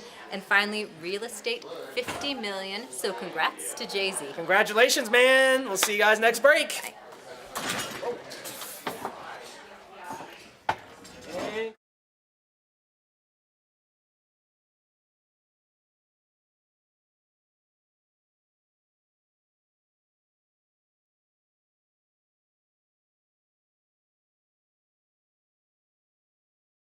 Is Daily Blast Live. We're talking about what you're talking about. Because everyone's talking about this. Always live, always real, always unpredictable. You think this hair just naturally stays like this? Log on and join our live conversation. I can't believe I'm saying this. I do agree with you. DBL starts right now. 3, 2, Welcome to DBL. We are live and we're talking about what you're talking about right now. Let's get started. Sephora is shutting down all its stores Wednesday for diversity training. The cosmetics giant says that includes every store, distribution center, and corporate office, and they will be holding inclusion workshops. This all comes after singer SZA accused the store of racial profiling. She tweeted last month that a store in California, quote, called security to make sure I wasn't stealing. Sephora did respond saying, quote, you are a part of the Sephora family, and we are committed to ensuring every member of our community feels welcome and included. Wow, it seems like, Erica, they're taking the Starbucks approach. They got caught red-handed doing something which appears to be discriminatory, but in my opinion, how they handled it makes me really love Sephora even more. Well, I think Sephora did the right thing, but you have to acknowledge that when someone, especially a low-level employee, feels so emboldened to approach a customer like that, then that has to be a part of the culture. That's the reason why it needs to be shut down so that they can retrain. Because if you're going to have a low-level employee talking to someone, the customer who is always right, and they feel emboldened to do that, then there's something apart or wrong with the culture. What if it's something wrong with that person, though? And I agree with you. I do think that someone's going to feel more emboldened if that culture allows that. But what if they did everything in place? And I don't know if they did, because I have not looked into it, and I really applaud them for doing the inclusivity training. But sometimes you have people that just dance to the beat of their own drum, and they are racist or they are prejudiced. So I don't know if that's necessarily the case here, unless I really dug deep and found out what their protocols were beforehand. Well, I mean, it's such a big company. You're not going to have all perfect employees, no matter what your product is or you're selling. I applaud them for doing this. They found something that was wrong. They're going to say, hey, listen, we're shutting down everything. It's not about profit. We're going to go and talk to our employees and make them the best that they can be. Of course, you're going to have a couple bad apples, but I applaud them for even doing this. I think more companies need to do this. Yeah, I mean, you know, I can only speak for myself. When we first started the show, Jeray gave me Jeray, our incredible makeup stylist, gave me like a list of things to get and somebody to meet with when I went to Sephora. And I went there, and I technically stand out in Sephora, and she grabbed my wrist and whisked me around the store. I had a great experience. And I talked to Jeray a little bit in the makeup room, and he said that it is usually an inclusive environment. So like you said, Jeff, it does seem like the majority of people that go in there have a good experience. I had a great experience, but you can always be better. And to take a day and get better, why not? Yes, and I think it sets a precedent to other companies to hopefully follow suit. Kevin Spacey just made a surprise appearance in court. Raquel Villanueva, uh-oh, you got that news at the moment. That's right, Sam. Kevin Spacey walked into a Massachusetts courtroom today for a pre-trial hearing. Spacey is accused of groping an 18-year-old man inside a Nantucket bar in 2016. Earlier this year, the former House of Cards actor pleaded not guilty to an indecent assault and battery charge. His lawyers want the case thrown out of court, claiming important texts were removed from the accuser's phone before it was turned into police. Now, the next court date will be next month, and if the case does go to trial, that would happen in October or November. Wow, thank you, Raquel. A YouTuber could be facing prison time over a prank video gone wrong. The prankster is known as Reset on YouTube. Please do not attempt what we are about to show you. Reset, who lives in Spain, posted this in 2017. You can see him giving a homeless man an Oreo cookie filled with toothpaste instead of cream. It immediately makes the man sick. The video prompted outrage online when Reset was 19. He did post a video admitting he may have gone too far, but said there is a positive side, quote, "This will help clean his teeth. I don't think he has cleaned them since he became poor." That makes me uncomfortable even reading.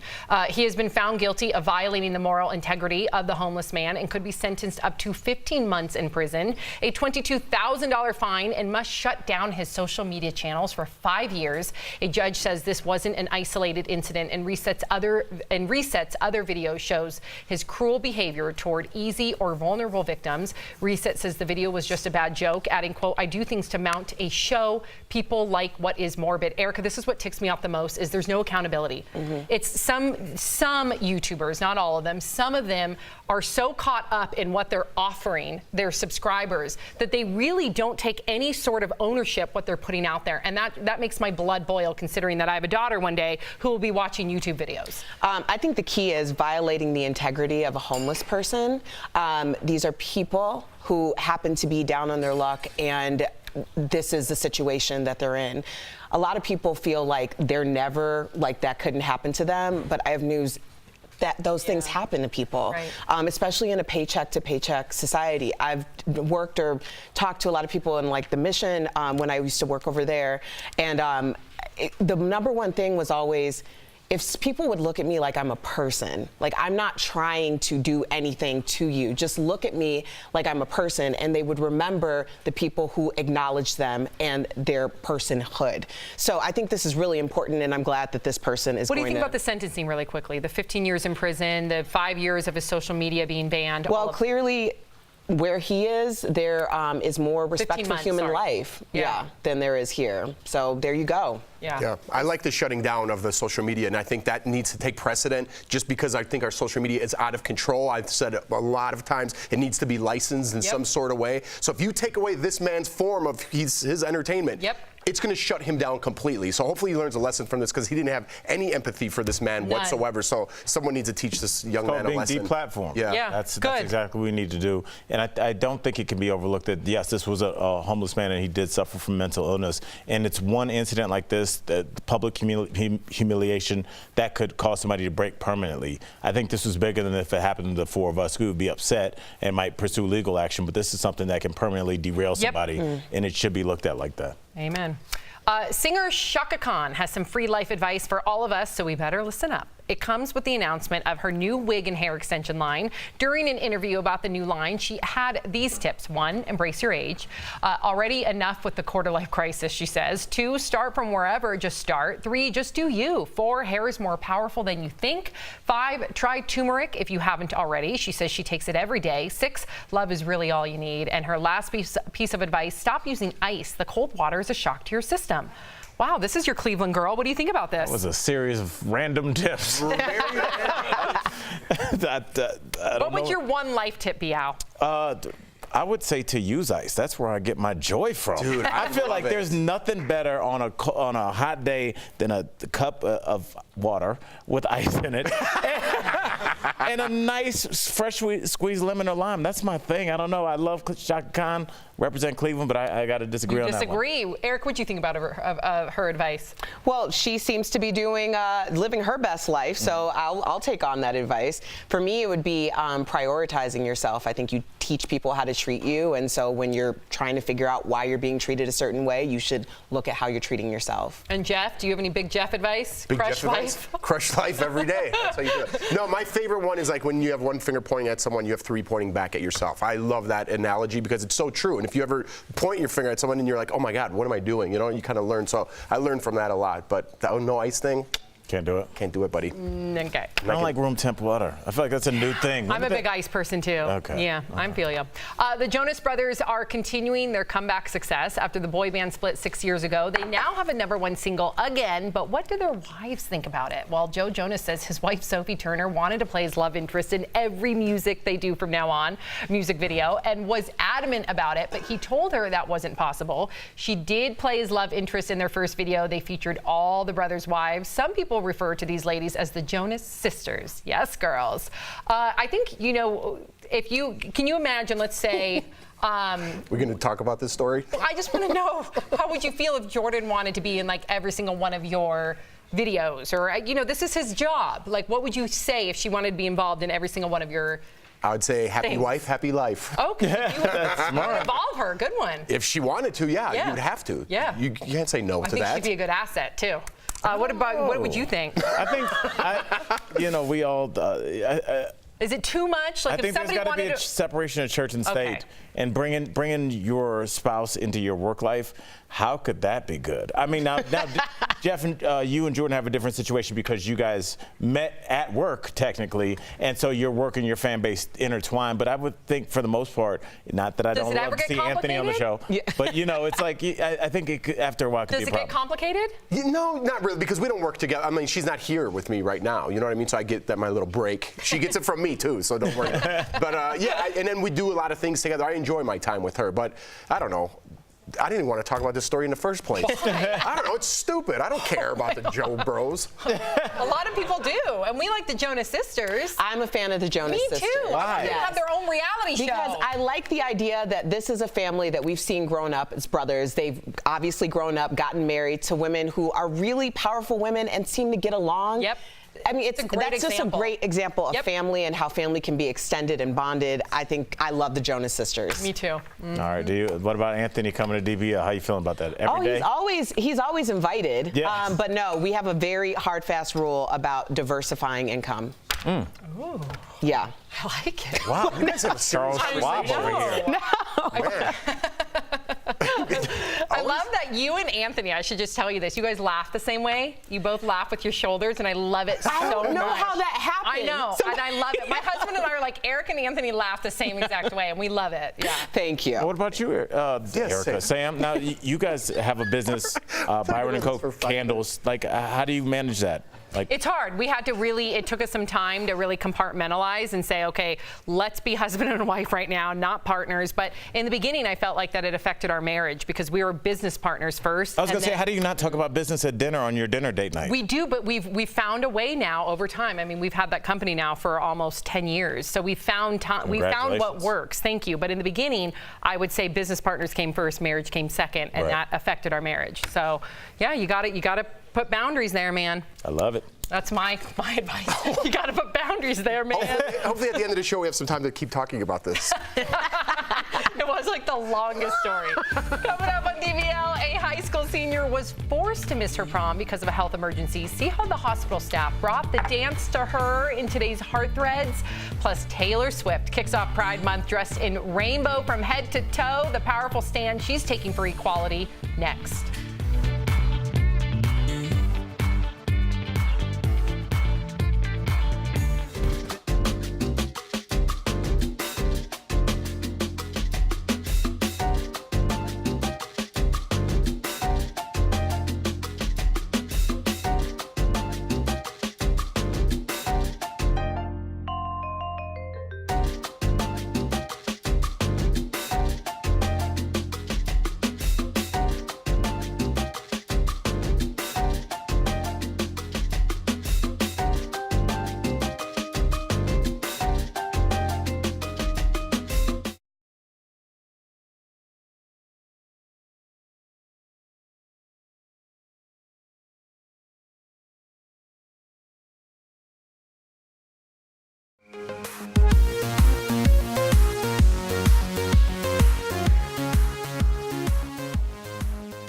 Hey guys, welcome to Double Jump. I'm Steph Jones, and today I'm going to be reviewing Elton John's Rocket Man. Yeah, I saw it last night. It was absolutely incredible. The costumes, the sets actually blew my mind. The story was very different to what I was expecting. Obviously, we've known Elton John for decades as the ultimate kind of original rock star, and he really played that role very well, but it gave me an insight into his life that I never imagined possible.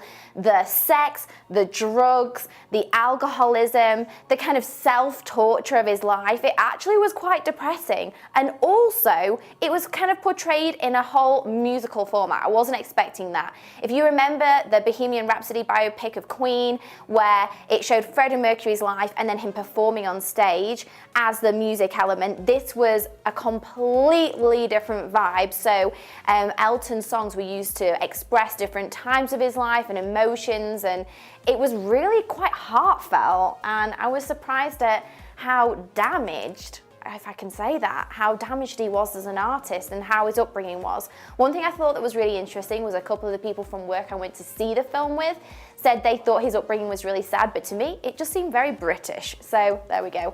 I would say definitely go see it in the cinema if you're an Elton John fan. If you're not massively into musicals, Redbox, but I definitely think it's worth a watch. It was awesome, and yeah, come back next time for more DBL Jump. Rocket Man, Elton John, super.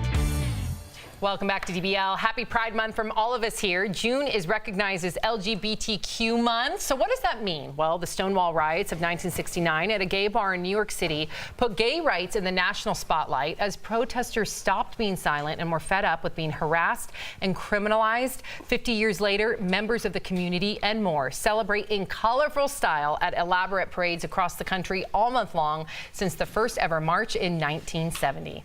Taylor Swift rocked rainbow for the the iHeartRadio Wango Tango show over the weekend. She went even further, writing a letter to Republican Tennessee Senator Lamar Alexander, urging him to vote in support of the Equality Act, which protects LGBTQ people from discrimination at work, school, and public places. Tons of major brands sport rainbows in solidarity with Pride Month every June. But how are those companies actually contributing to the LGBTQ community? Is it authentic, genuine love for the community, or just good marketing? In fact, I have to admit, I never really thought about rainbow washing, so to speak. This came to my attention over the weekend via Twitter. And rainbow washing would be like a company who decides to do rainbow during the month of June because they know that they can make a profit off of it, and they're not really following suit with their action, whether it's legislation, whether it's their inclusive policies within their work. So I learned this from one of my friends who identifies as queer, and it got me thinking, because I always saw it as allyship, no matter what, Erica. I thought this is great. It normalizes it. It changes the narrative culturally, publicly, especially when you go to the voting booth. But it makes me think a little bit more to do my own due diligence and make sure, okay, that shoe that I just bought that has rainbow colors, what is their legislation behind it? And do they actually walk the walk, so to speak? Right. I think that a lot of people get flack for even asking that question, and I think it's a it's a great question to ask. When someone is being given something, it feels like tokenism. I want to know that there is meaning behind it, and I don't pretend to know or ever going to know what's in someone's heart, but I can know who's on someone's payroll, what their practices are, if they are inclusive of everyone in the company, yet they're not inclusive of LGBTQ or for healthcare, but they're going to go ahead and release an LGBTQ item. So those are questions that I think are okay to ask, and for people to say that you should just be okay with what you're given doesn't sit well with me. Can I ask you guys a question? If I said I'm going to donate $100,000 to the LGBTQ movement, and I said because it's great for my tax write-off, would that make it different for you guys? If you specifically said If I said it. If I didn't hide it. I mean, I guess you're choosing, that's a good question, but I guess you're choosing still to give, you're going to give the money away to somebody. So I guess you must feel something in your heart for that type of community. What if I go, hey, I just picked that out of a hat? I don't even know what this means. Listen. Then it's different. Yeah, I think you can have. We've always talked on the show. You can have duality of thought. I can say yes, I'm glad that community is going to receive $100,000 to use in any which way that they feel fit. But at the same time, I wish that you picked a charity that you actually believed in, and I wish that you would learn something about that charity before you actually opened up your checkbook. It's still great that you're opening up your checkbook, but your initiative to me just feels a little shallow. Yeah, I mean, I would think that any corporation, their bottom line is always their bottom line, right? But I would say in your case, if you decided to do that and it was just willy-nilly, like you're going to give away money for a tax write-off, it's one thing to do that. It's something different to gay bash and do that. Yeah. So I think those are two different things, because that's like just indiscriminately giving away money, which if you got it like that, then cool. Yeah, I think it's good that we're talking about this, because to question somebody, even though you might think, like, hey, why don't you support the LGBTQ community? I'm questioning that company's motives, not that person, what's in their heart. So I think it's easy to bash someone for that specific reason, but I'm glad we're talking about it. I learned something new over the weekend. I think it's important. One of R. Kelly's former employees has testified against the singer. Raquel Villanueva has the news at the moment. Sure, Sam. A former employee of R. Kelly told a grand jury there are more tapes of the singer with underage girls, and now police have those recordings. An ex-employee said R. Kelly kept those tapes as trophies. They also told the grand jury that the people in R. Kelly's circle knew what he was doing, but instead of turning him in, they helped him find more young girls. The employee testified they handed over the tapes featuring the singer to police. Now, late last week, R. Kelly was charged with 11 more counts of sexual abuse. This isn't surprising to me at all. There's so much footage of R. Kelly throughout the years, and you'll notice the footage that we're looking at 15, 20 years ago in that circle changes every 5 to 10 years, which means that there's going to be a lot more people who are probably going to have some degree of guilt and are going to talk, because the people that are next to him now are not the people that were there 20 years ago. This is just the beginning. I think so. Wow. All right. Well, we will continue to follow that case. Coming up on DBL, a teen gets surprised with a prom celebration in the hospital. How an unfortunate turn of events became something really special in today's Heart Threads.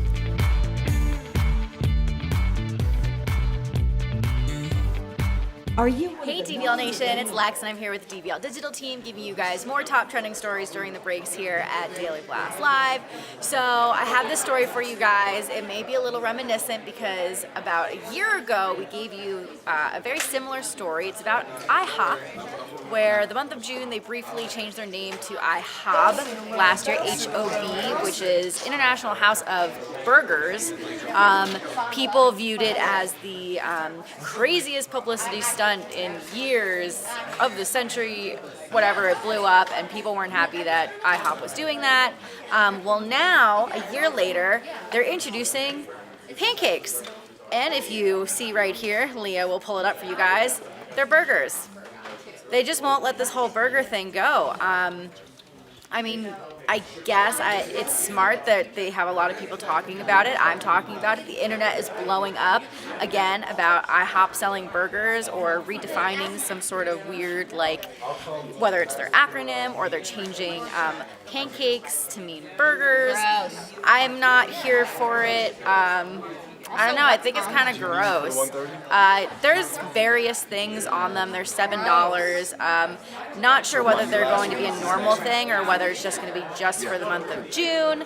But if you are a fan, go ahead and check it out. Make sure you comment in our comment section and let us know how it is. Bye.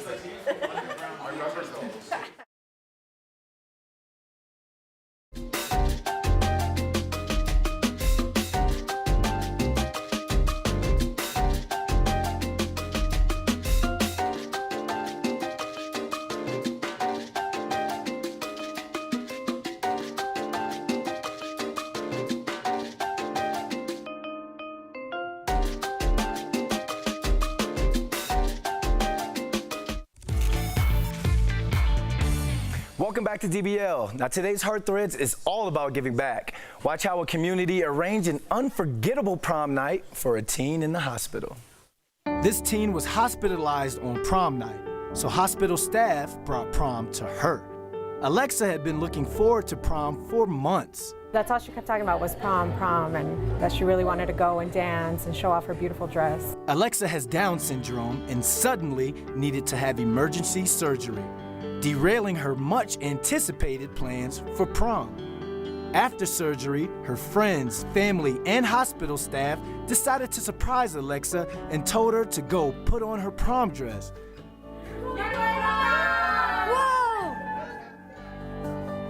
Alexa had her own special prom night at Thunderbird Medical Center, all with her favorite music, a corsage, and even a nurse dance partner. Dance with me? Oh, yeah. It was a prom night Alexa will always remember. I told her why. That she's gonna cry. I'm so happy.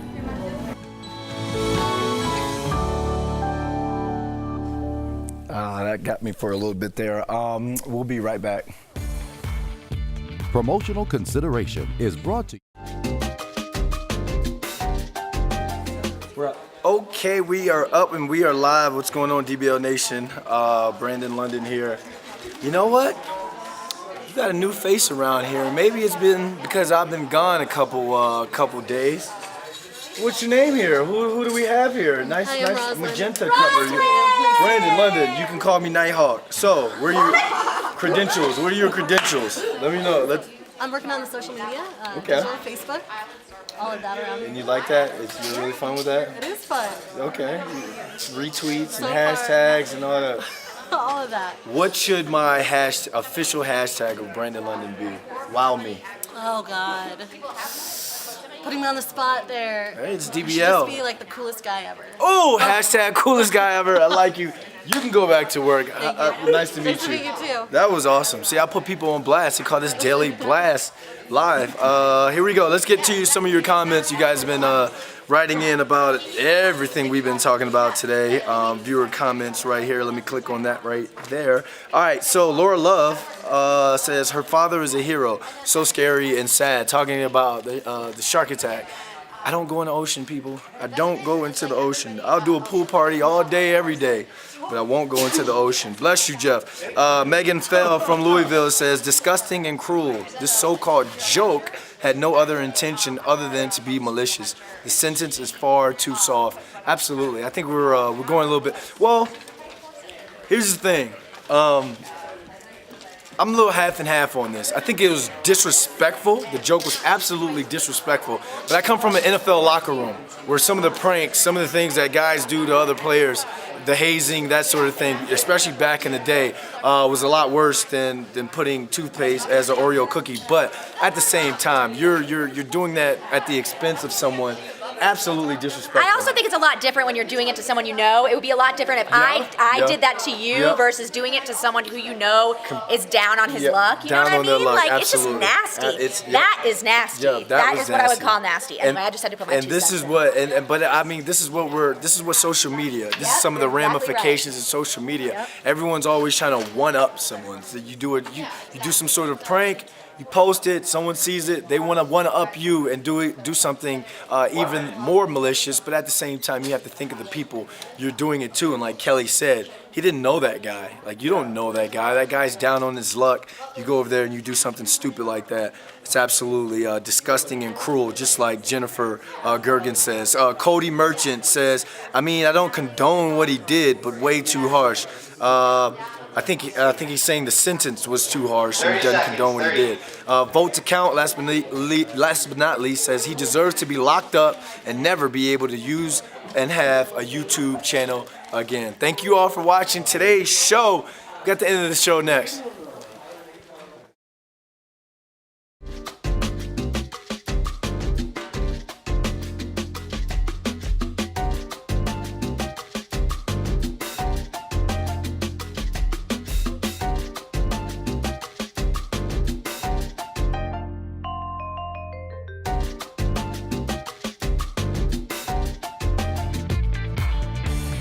Welcome back to DBL. We love sharing your comments. Erica. Yes. Sorry, we're just having a little Wi-Fi issue here. But yes, we love to hear from you, DBL Nation. Prentice Boyd says, I love the show and I will be a watcher of the show in the future. Nice. Welcome aboard. Prentice.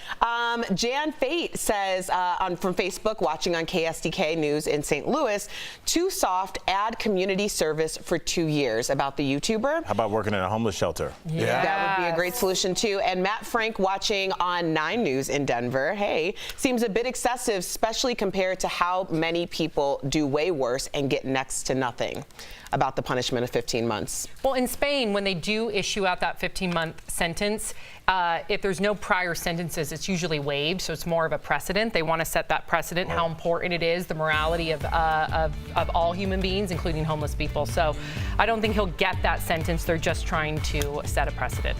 Well, we will see you tomorrow. Bye, guys. Hey guys, happy Monday. Kelly Schubert with Between Shows with Shooby. I'm seeing some of you commenting on Jeopardy. We're actually not going to talk about Jeopardy today because we do not want to spoil it for anyone who has not seen this spoiler that is going around. But yeah, today he is going for that record victory. So we'll see what happens on Jeopardy on CBS tonight or wherever it's on where you're watching. But yeah, I'll definitely be watching. I don't watch Jeopardy every night, but I do watch at least once a week, I would say. Tori, are you going to be watching Jeopardy tonight? What is? Yes. Great. I don't watch it, that's all. Ooh, you got a nice looking drink there. Can we just tell the people what it is? Almond Joy Latte. Coconut almond chocolate. I don't know, but it's delicious. Is it from Rosebud? Homera at Rosebud. Hi, Homera. We love you at Rosebud. She's right down the street. If you're in the Denver area, definitely check out that coffee shop. It's a great little coffee shop. It really is. And also, Brandy Sprong sent me a picture. Oh, we saw your hairdo, Brandy. Brandy, your new hairdo is great. It's her jawline great. Thanks for following through since Tori didn't. What does that mean? Oh, you've been cutting my hair. To be super honest, you're not allowed I always to. keep it 100. I got yeah, call she's not allowed to. That was like, you can't cut your hair. And I was like, but Brandy. But Brandy, I made a deal with Brandy. I can't let Brandy go. But anyway, Brandy, you look great. We loved seeing your new haircut, so thanks for sending it in. Hey, DBL Nation, if you ever had anything to share, feel free to write in at info@Daily Blast Live. I read these messages every single day, so if you have thoughts, if you have opinions, if you like something, if you don't like something, write us in. info@dailyblastlive.com. All right, we've got a great show coming up for you. See you soon. Bye.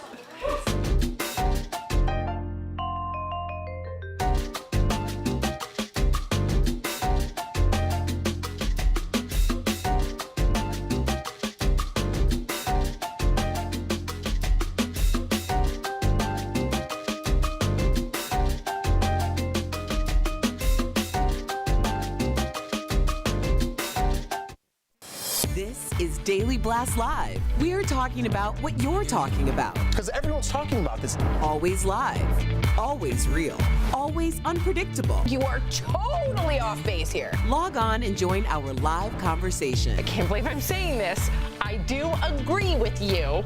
DBL starts right now. Welcome to DBL. It is Monday, June 3rd. We are live, and we're talking about what you're talking about right now. I'm here with Jeff, Al, and we have a very special guest joining us today. Lindsay Granger is here. Thanks for having me. I'm so excited to be here. You guys are awesome so far. So we'll see. No, I'm kidding. You guys are awesome. She already fits in. Look at her razzing Jeff. She's also a reporter, a producer, and a multimedia journalist with over a decade of experience. We welcome her, and let's get started. Thank you. The president is in London right now. It's the beginning of his state visit today. Trump arrived at Buckingham Palace in his helicopter and was greeted by Prince Charles and his wife Camilla. He then met the Queen on the steps of the palace. The First Lady looked stunning in this elegant white Dolce & Gabbana dress with a navy collar and belt. The president was met by a handful of supporters outside Buckingham Palace, calling him a hero. On the other side, though, giant protest banners went up over one of London's bridges as mass protests have been planned for his visit, including one at Buckingham Palace today. Other members of Trump's family are on hand, including Ivanka Trump, who met with members of the royal family like Prince Harry. But the American princess Meghan Markle will not be among the royals in attendance today. The Duchess of Sussex is still on maternity leave, but the president is coming under fire right now for calling her nasty. The president tweeted this denial, saying, "I never called Meghan Markle nasty," made up by the fake news media, and they got caught cold. But listen to what he told the UK Sun. It is on tape. She said she'd move to Canada if you got elected. Turned out she moved to Britain. Well, that would be good. There are a lot of people moving here. So what can I say? No, I didn't know that she was nasty. Meantime, here in America, everyone is still talking about the president's new hairdo. He showed up to a church service on Sunday with this slick-backed look. Some have speculated it's the result of hat hair, while others are really digging it. What would you say, Lindsay? I think going back to Meghan Markle. But the hairstyle. Yeah, the hair too, girl. The hairstyle's fine. I think we all need to switch it up every once in a while. About Meghan Markle, I think she just had a baby, so judging her for not showing up is like a bit much, you know what I mean? But they also have tension between the two of them, obviously. And so when they talk about Trump's remarks, calling her nasty, I think he was saying the things that she said were nasty about him, which was basically like she would get out of the country immediately if he became an elected official. Do you think that our president should be held to a higher standard and he shouldn't be dishing these insults, or do you think that's why the people that voted for him voted for him? I think Trump built a brand on being that person who just sometimes is obnoxious, and so it just is what it is. Yeah, I think it disappoints me. That's just me speaking honestly. I think disappoint's a nice word. You have to think about this, and we're talking about our allies here. I mean, the UK. Look at who we kind of are aligning ourselves with. Kim Jong-il speaks ill of Joe Biden, an American, and he's kind of like, well, I see where he's coming from. He's aligned himself with Duterte in the Philippines, who's also a crazy dictator. But when we go to deal with our allies, Canada, we have issues with Trudeau. When we go over to the UK, another ally. Remember, these allies are aligned with our soldiers in other parts of the world. So it's just a little weird how certain people are cool and then other people aren't, and it seems to be our allies. And what used to be our Putin is apparently he's got a Michael Jordan poster of him. So I don't know. Yeah. I think this one comment is not the comment to dwell on. I think that he literally was responding to what the reporter asked him. So I think in instances where he does something in the UK that might be offensive to the Queen, so far he's went over there and behaved. So I don't. Yeah, I think it's taken way out of context. I mean, if you hate Trump, you're obviously going to jump all over this and say that he did something wrong again. He wasn't saying Meghan Markle's a nasty person. He meant it in terms of like she's being mean. So if he would have said mean, would we be talking about this? Or see, I disagree with that. I think it had to do with the term that he called Hillary Clinton a nasty woman. I think he was applying that term to her. See, I think you're giving him way too much credit. Fair enough. You really think he thought about that while he was answering that reporter's question? He continuously called Hillary Clinton nasty, just like he called Ted lying Ted. Just like he takes an adjective and he gives it, he assigns it to each individual that he has issues with. So I think he did that very calculated. That's just my opinion. But I could also be thinking president aside, don't you have conversations with your friend, and if somebody is ill behaved, you're like, oh, that's a nasty woman. Yeah, but I'm not the president. I ain't the president. I'd like to not be. Yet. I'd like to be. No, I'm kidding. I would make a terrible president. A massive cruise ship crash caught on camera. Look at this video.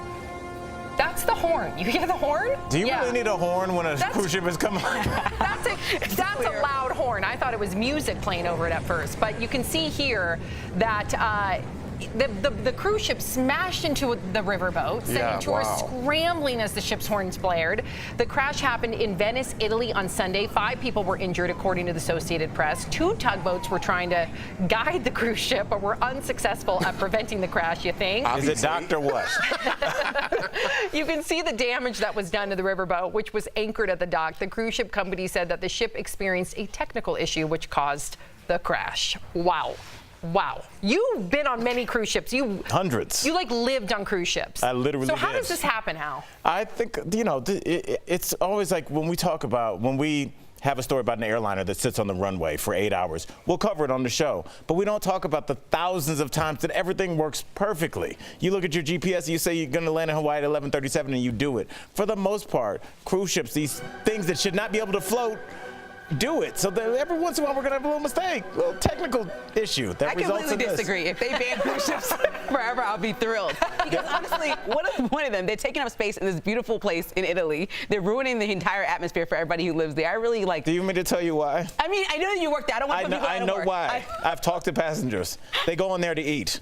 You're right. I'm not joking. They all go on there and they said, I'm gonna make my money back by eating the buffet. I swear. Oh, I get that. On my mother. Yes. We're like that. I'm definitely when like that. Buffet, I make my money back. Yeah, people go. They go on there I make my money back. It's a floating restaurant. Well, I'm anti-cruise because my mother brought me on them every other year when I was younger, and it just was torture because I got seasick every year. Yes. So, you know, at some point, if I could be on land on vacation, perfect. No cruise ships for you. Yeah, I'm done. Gotcha. All right, moving on to this next story. A teenager was attacked by a shark in North Carolina. This 17-year-old girl who you see here suffered severe injuries to her legs, pelvis, and hand while swimming off the coast of Atlantic Beach in North Carolina. According to authorities, she had to be airlifted to a hospital in Greenville and was listed in good condition as of late yesterday. Her father reportedly jumped in to intervene, punching the shark to make it let go.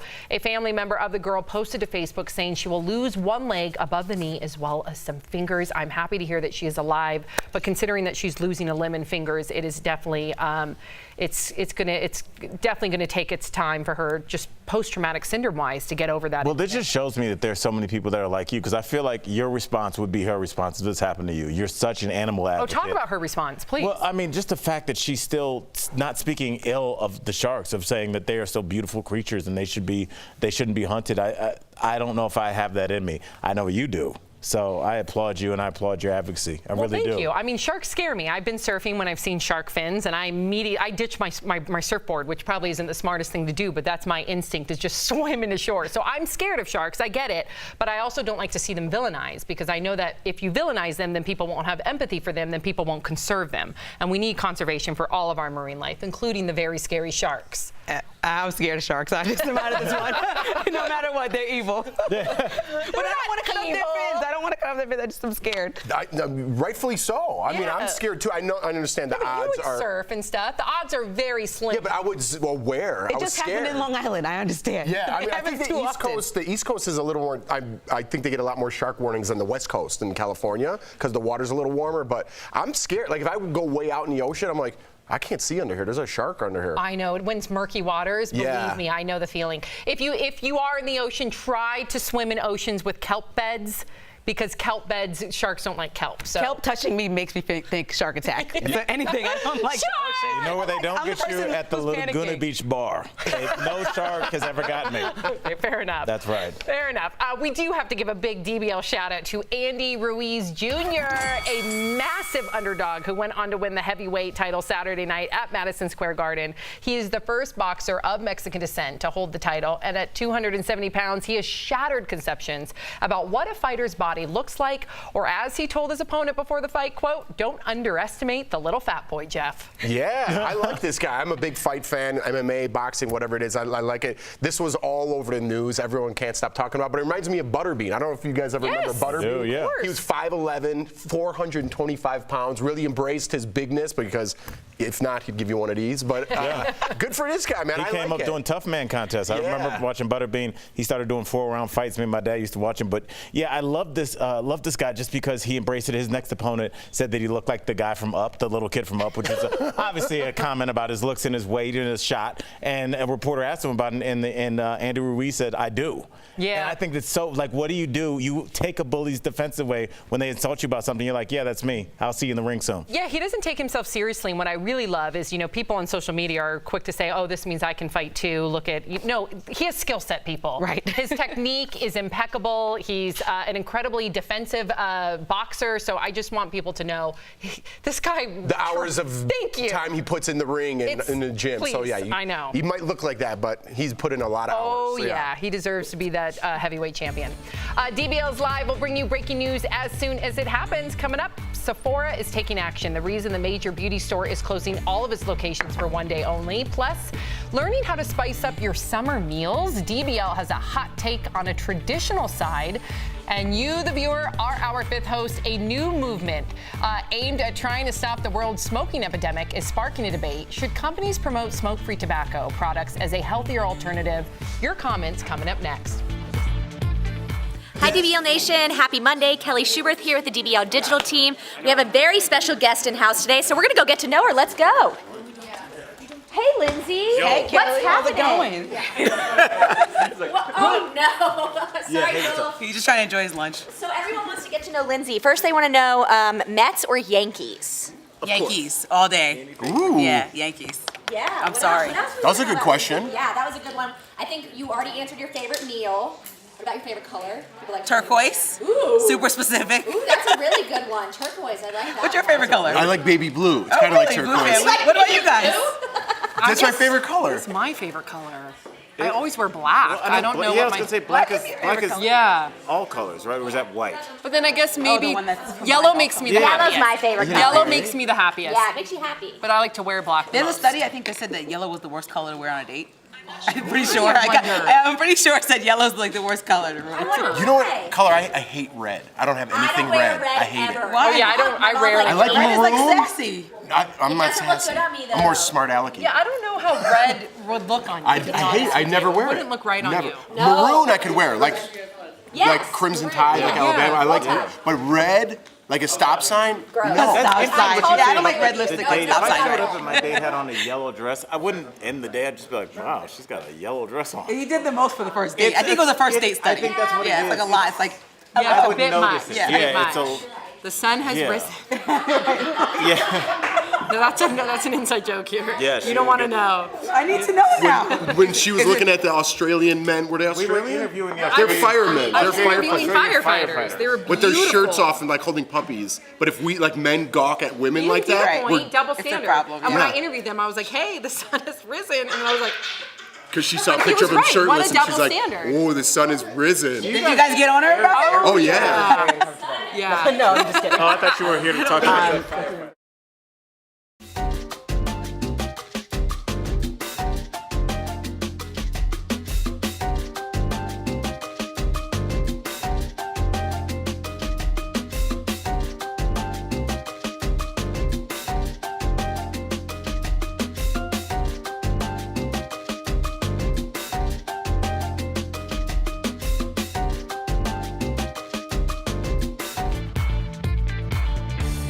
Welcome back to DBL. It's time for Fifth Host when we talk about what you're talking about. A new movement to change World No Tobacco Day to World No Smoking Day is creating some debate. The cigarette and tobacco company Philip Morris International started the campaign using the hashtag It's time. It's all to get health experts to support smoke-free alternatives and exclude smokeless tobacco products from the annual ban. The company believes that adult smokers deserve access to less harmful alternatives, so DBL Nation, should smoke-free tobacco products be marketed as healthier alternatives? All right, Sammy. Stacy from YouTube says, I would love to quit. I got clean from heroin and pills, but smoking is even harder to let go. I'm willing to try smoke-free tobacco products. Well, Stacey, congratulations on you getting clean from all those things. So if you can do that, smoking doesn't stand a chance. But I will say this, I mean, obviously there's a chemical in there that makes it so addictive that people, knowing that they're going to lose their life, continue to smoke. So any healthier alternative, I'm all for it. Obviously, the whole goal is to not smoke, but if you do, I'm for a healthier alternative. What's the other option? Yeah. Georgia from Facebook says, I don't trust anything big tobacco says or does. Who's to say that in 10 years we won't be learning that these healthier alternatives are just as bad as regular cigarettes? And we saw that over the years. We find out information down the line that things are actually really bad for you that we've been consuming for so long. Like milk, we all thought that was perfect for our bones, and now there's no scientific evidence behind that. Thank you. Yeah, Sorry, dairy industry. Yeah. Thank you. All right. Barbara from Facebook says there are no healthy ways to consume There's cancer. a lot of nut farmers out there, too. Nut milks. Get it into it. I brought up a sensitive topic. All right, we're going to get back to killing yourself by smoking. There are no healthy ways to consume cancer-causing chemicals. Advocate quitting, and that's it. I crushed that. I got all confused with the milk. First of all, how does milk even come out of an almond? You just squeeze it and milk comes out? Smash it, I guess. Right? Yeah, you milk an almond. For real? Yeah, you can milk, milk anything. Yeah, you can milk anything, don't you know?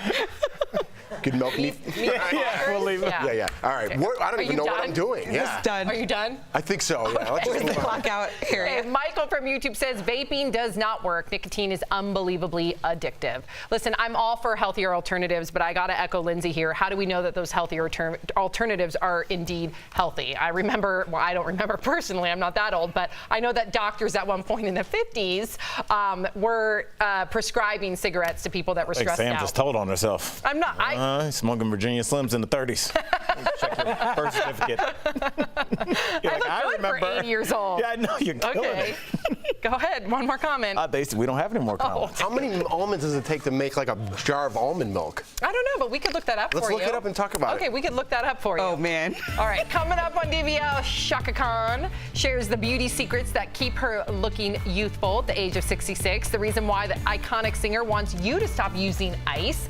Plus, we're sharing an easy recipe that can complement your next cookout. That's coming up next.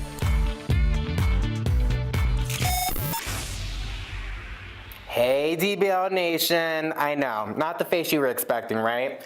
Well, it's the face that I want, though. It's kind of freaking cool, okay? Welcome back to another episode of Beauty Blast, guys. I'm Jeray for this lay. Today, we're talking about LED mask. Dr. Dennis Gross actually has been hooking us up, and I really want to talk to you guys about this product because it is life-changing. Now, if you don't know about LED light therapy, today's your day, guys. These are amazing products that will help to make sure that you're actually smoothing, brightening, and actually resurfacing your skin at times too. Now, LED light therapy can be used with red, blue, green lights, but with this light mask, you have the option of red, blue, which kind of looks a little bit more pink blue to me, and a mix of red and blue.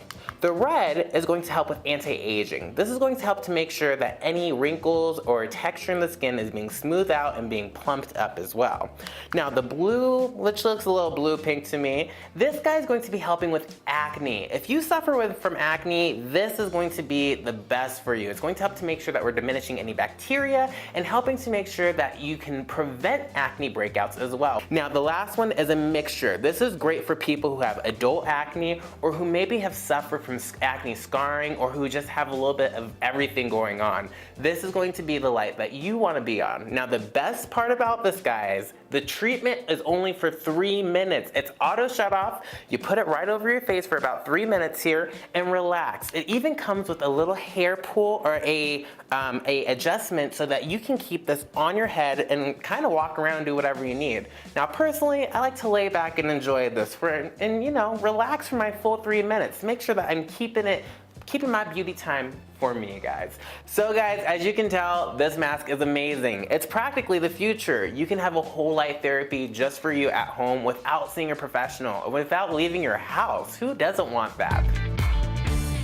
Welcome back to DBL. Summer is here, and that means lots of barbecues and picnics. But instead of the usual cooking, I wanted to mix things up. So I met with Chef Jason Bray, who showed me how to spice up side dishes this season. Check it out.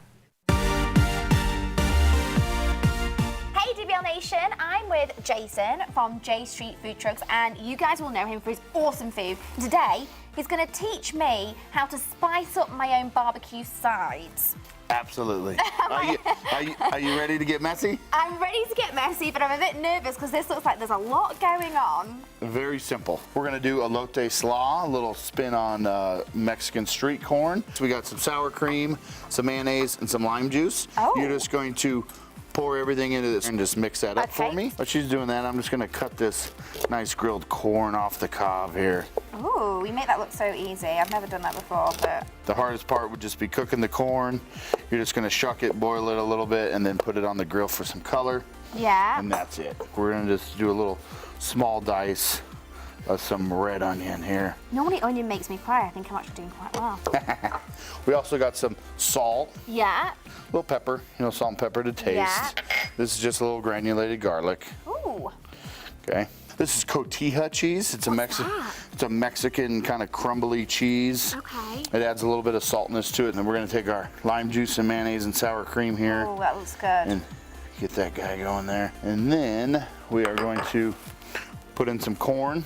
Okay. And all of our onions. Yeah, that creamy sauce smells so delicious. All right, now we got that mixed up really well. Then we're gonna put some of that corn That just really right yum. on top. And then we'll do a little cilantro. So that's what you want your barbecue sides to look like. Yeah. Vibrant, bright, you got some grilled corn on there. That says summertime to me. Let's give this guy a taste. What do you think? Yeah, I'm gonna get a big piece of that corn. Yeah. Mmm. That dressing is unbelievable. I got a couple other dishes here that I am so ready. I just did little spins on. Okay. What's another classic barbecue side? Potato salad. Okay. Macaroni salad. Pre-made mashed potatoes, you mix a little sour cream and some mayonnaise in there. Touch of vinegar, but then you fold in cheddar cheese, bacon, green onions, and then you garnish with a little bit more of that. On the macaroni side salad, we have classic macaroni salad, mayonnaise base, but we fold in white cheddar cheese, diced ham, roasted poblanos. Guys, you are going to want to make these for your barbecue parties. They are delicious. And to make them, just head on over to dailybosslive.com/recipes. Jason, you've converted me to the side of cold mayonnaise salad. I love it. Thank you. Thank you. Coming up on DBL, Taylor Swift publicly rejects President Trump's stance on gay rights. The letter the pop star wrote to her senator to try and create change. Plus, a prank taken too far. The joke that got YouTube star sentenced to prison for more than a year. Promotional. Hey there, DBL Nation, and welcome to The Breaks, where we bring you all the latest trending stories around the web. I was just talking with Kelly Shooby, huge Meryl Streep fan, y'all. I think I'm going to start Big Little Lies. It looks like a great series. Write me in and let me know if you've seen it, because I'm looking for some new shows, everybody. But we got a trending story coming out of yahoo.com. Keanu Reeves is in talks to be in the new upcoming Marvel Eternals movies. Now, let me break down to you guys what the Eternals are. So, in the Marvel Universe, there are these beings called Celestials, and they're essentially like omnipotent godlike beings that can create, manipulate reality, etc. A long time ago in the Marvel Universe, they took evolving men, so it wasn't quite Homo sapien yet. They took evolving men and women and they turned them into these super beings through experiments, and these are the Eternals. Now, not all Eternals are even omnipotent, not all of them live forever, but they live much longer than humans. They have abilities, so think kind of like X-Men, but even like before mutants came along, much further back than that. So that is what the Eternals are, and we do know that Angelina Jolie is set to star in the movie as one of the Eternals. I don't believe they disclosed yet. I'm not entirely sure who she'll be playing. I know they're eyeballing a couple other people to be in this group as well. One of the Eternals' names is actually Hercules, so that puts things into a little bit of perspective. Think kind of Greek gods, stuff like that. It's kind of like that's what Eternals basically are. So they're actually asking Keanu Reeves now to be a part of this series, and He's just getting off of a stint with John Wick 3, which was phenomenal if you guys haven't seen it. What an action movie. And they're asking him to be a part of this universe. Now, Kevin Feige, who is the executive producer over the Marvel Cinematic Universe, spoke with Yahoo a little bit earlier this morning and talked a little bit about these details, and also that they've got movies planned out past phase 3. So they've got a lot of things planned, and they have released a list of all the Disney films coming out, lined up all the way through 2027. I know they've got like 3 Star Wars movies. They've got a ton of Marvel films on the list. They've got a lot of live-action Disney films on the list as well, which, heck, this week, y'all, X-Men Dark Phoenix is coming up. I mean, that's coming out this Friday with Sophie Turner. You know her from Game of Thrones as Sansa Stark, but she will be playing Jean Grey in Dark Phoenix, which is a storyline that we've explored before in the X-Men universe back in the earlier X-Men trilogy in X3. But this will be very close to the comic. Well, very close. It will be a lot closer adapted to the comic. So guys, write us in, let us know what you think, and we'll see you next break. No, X2 was better.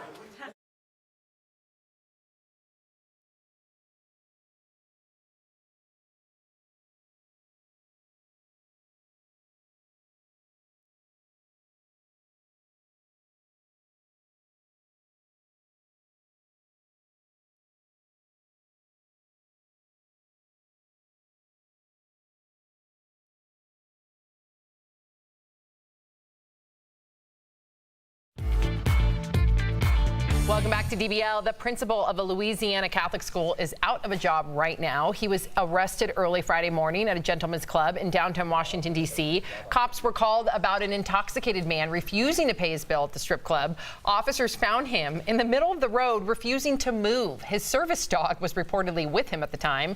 He was in D.C. on a field trip with his 7th and 8th grade students, but left them in the hotel. The principal has since resigned from his job.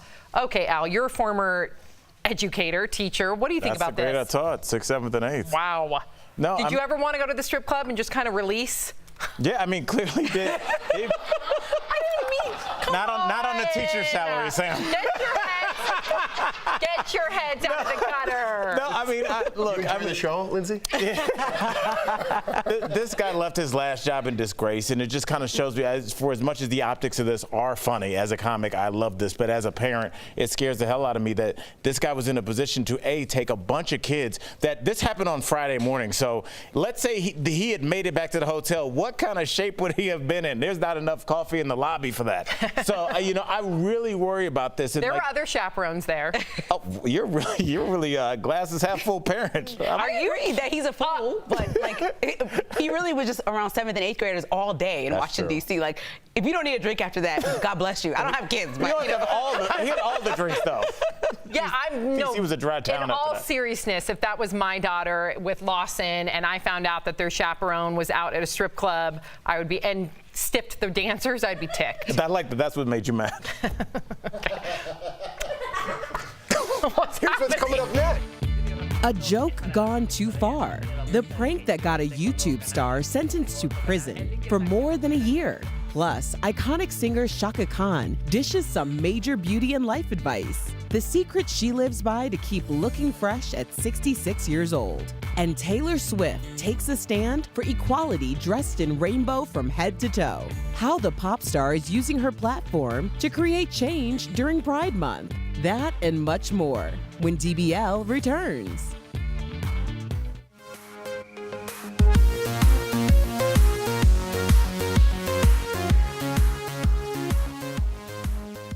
Hey guys, welcome to Double Jump. I'm Steph Jones, and today I'm going to be reviewing Elton John's Rocket Man. Yeah, I saw it last night. It was absolutely incredible. The costumes, the sets actually blew my mind. The story was very different to what I was expecting. Obviously, we've known Elton John for decades as the ultimate kind of original rock star, and he really played that role very well, but it gave me an insight into his life that I never imagined possible.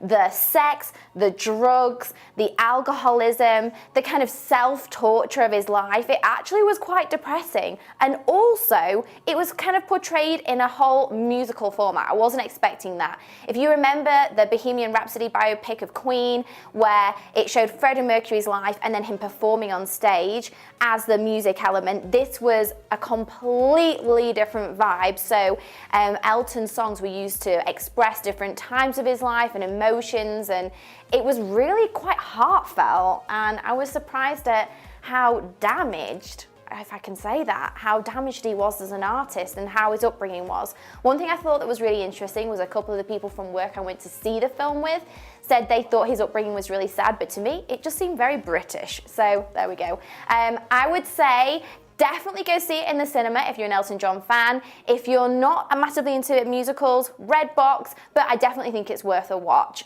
It was awesome, and yeah, come back next time for more DBL Jump. Record Man, Elton John, super great costumes, singing.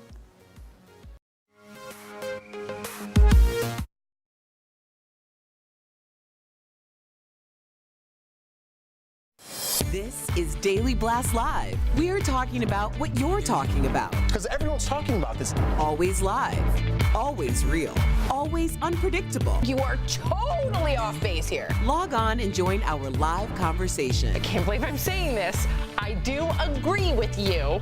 DBL starts right now. Welcome to DBL. We are live and we're talking about what you're talking about right now. We have a very special guest host joining us today, Lindsay Granger. Thanks for having me. You guys are fun. Welcome. She is also a reporter, producer, and multimedia journalist with over a decade of experience. Let's get started. Sephora is shutting down all its stores Wednesday for diversity training. The cosmetics giant says that includes every store, their distribution centers, and corporate office. They will be holding inclusion workshops. This comes after singer SZA accused the store of racial profiling. She tweeted last month that a store in California, quote, called security to make sure I wasn't stealing. Sephora did respond saying, quote, you are part of the Sephora family and we are committed to ensuring every member of our community feels welcome and included. What do you make of this, Lindsay? I think Sephora did the right thing, and I think that every single company should have diversity training because we all have these implicit biases that we grew up with, and you don't even realize it. You might say or do something or treat somebody differently, even a customer, and you're not realizing that you are doing something that offends them. And so if you don't understand this, then we can't do better. So it's really doing anybody who sells a product especially a disservice to not have those kind of trainings all the time. That's a terrific point because I think I applaud them too for doing the right thing. But there are certain things even I say that I don't know are offensive. You know what I mean? I'm like, can I say that? You know, just everyday words. If you say something like Indian or on Indians baseball team, nobody likes that anymore. So I don't know. Like I'm stumbling right now because I'm scared I'm going to say something stupid. Even if an example, yeah. But you know what I mean? Like I want to give you an example, but then I don't want to offend anybody. But we need these type of classes. We need this type of training because I don't even know what is offensive to certain people now. And I was going to say it's not even just what's offensive. It's just treating somebody differently can go both ways. We always have a negative connotation with that, but maybe if somebody comes up in their wheelchair, I'm wondering if wheelchair bound is okay to say. Right. But if they are in a wheelchair and you come up and you're going, do you need anything? They're like, I'm fine. You know, so it's like you're trying to be nice, but you're treating them differently. So I feel like I could learn something from that. I might not need racial profiling training, but how to help somebody that is blind or deaf without make them feel equal. That's well said. I think too that, you know, just having the action follow. We've seen a lot of companies that have stumbled in the same arena when it comes to racial profiling, and they might put out a tweet and they might pay lip service, but they don't actually follow with action. And from what I've learned, because we have someone here in this building that has worked at Sephora and still works at Sephora, they already have very inclusive training. They already teach all that stuff. So for them to even already have it, not tout it, not say, oh, but we already have that, this person is rogue and this is an anomaly. No, instead they kind of just swallowed it and say, okay, we're going to have even more inclusion training. So to me, it just makes me want to shop at Sephora even more. And we can always good on do them. better. Absolutely. Right. And just a funny button on that story. When I first heard SZA, I sent it to my homie, and I was just like, "This is the best artist ever. This underground artist coming up." And he sent me a screenshot. She was headlining Coachella. I was like, "Oh, I think I'm a little out of." I was like, "I discovered this little indie artist. You should check her out." It's like, I think people found her.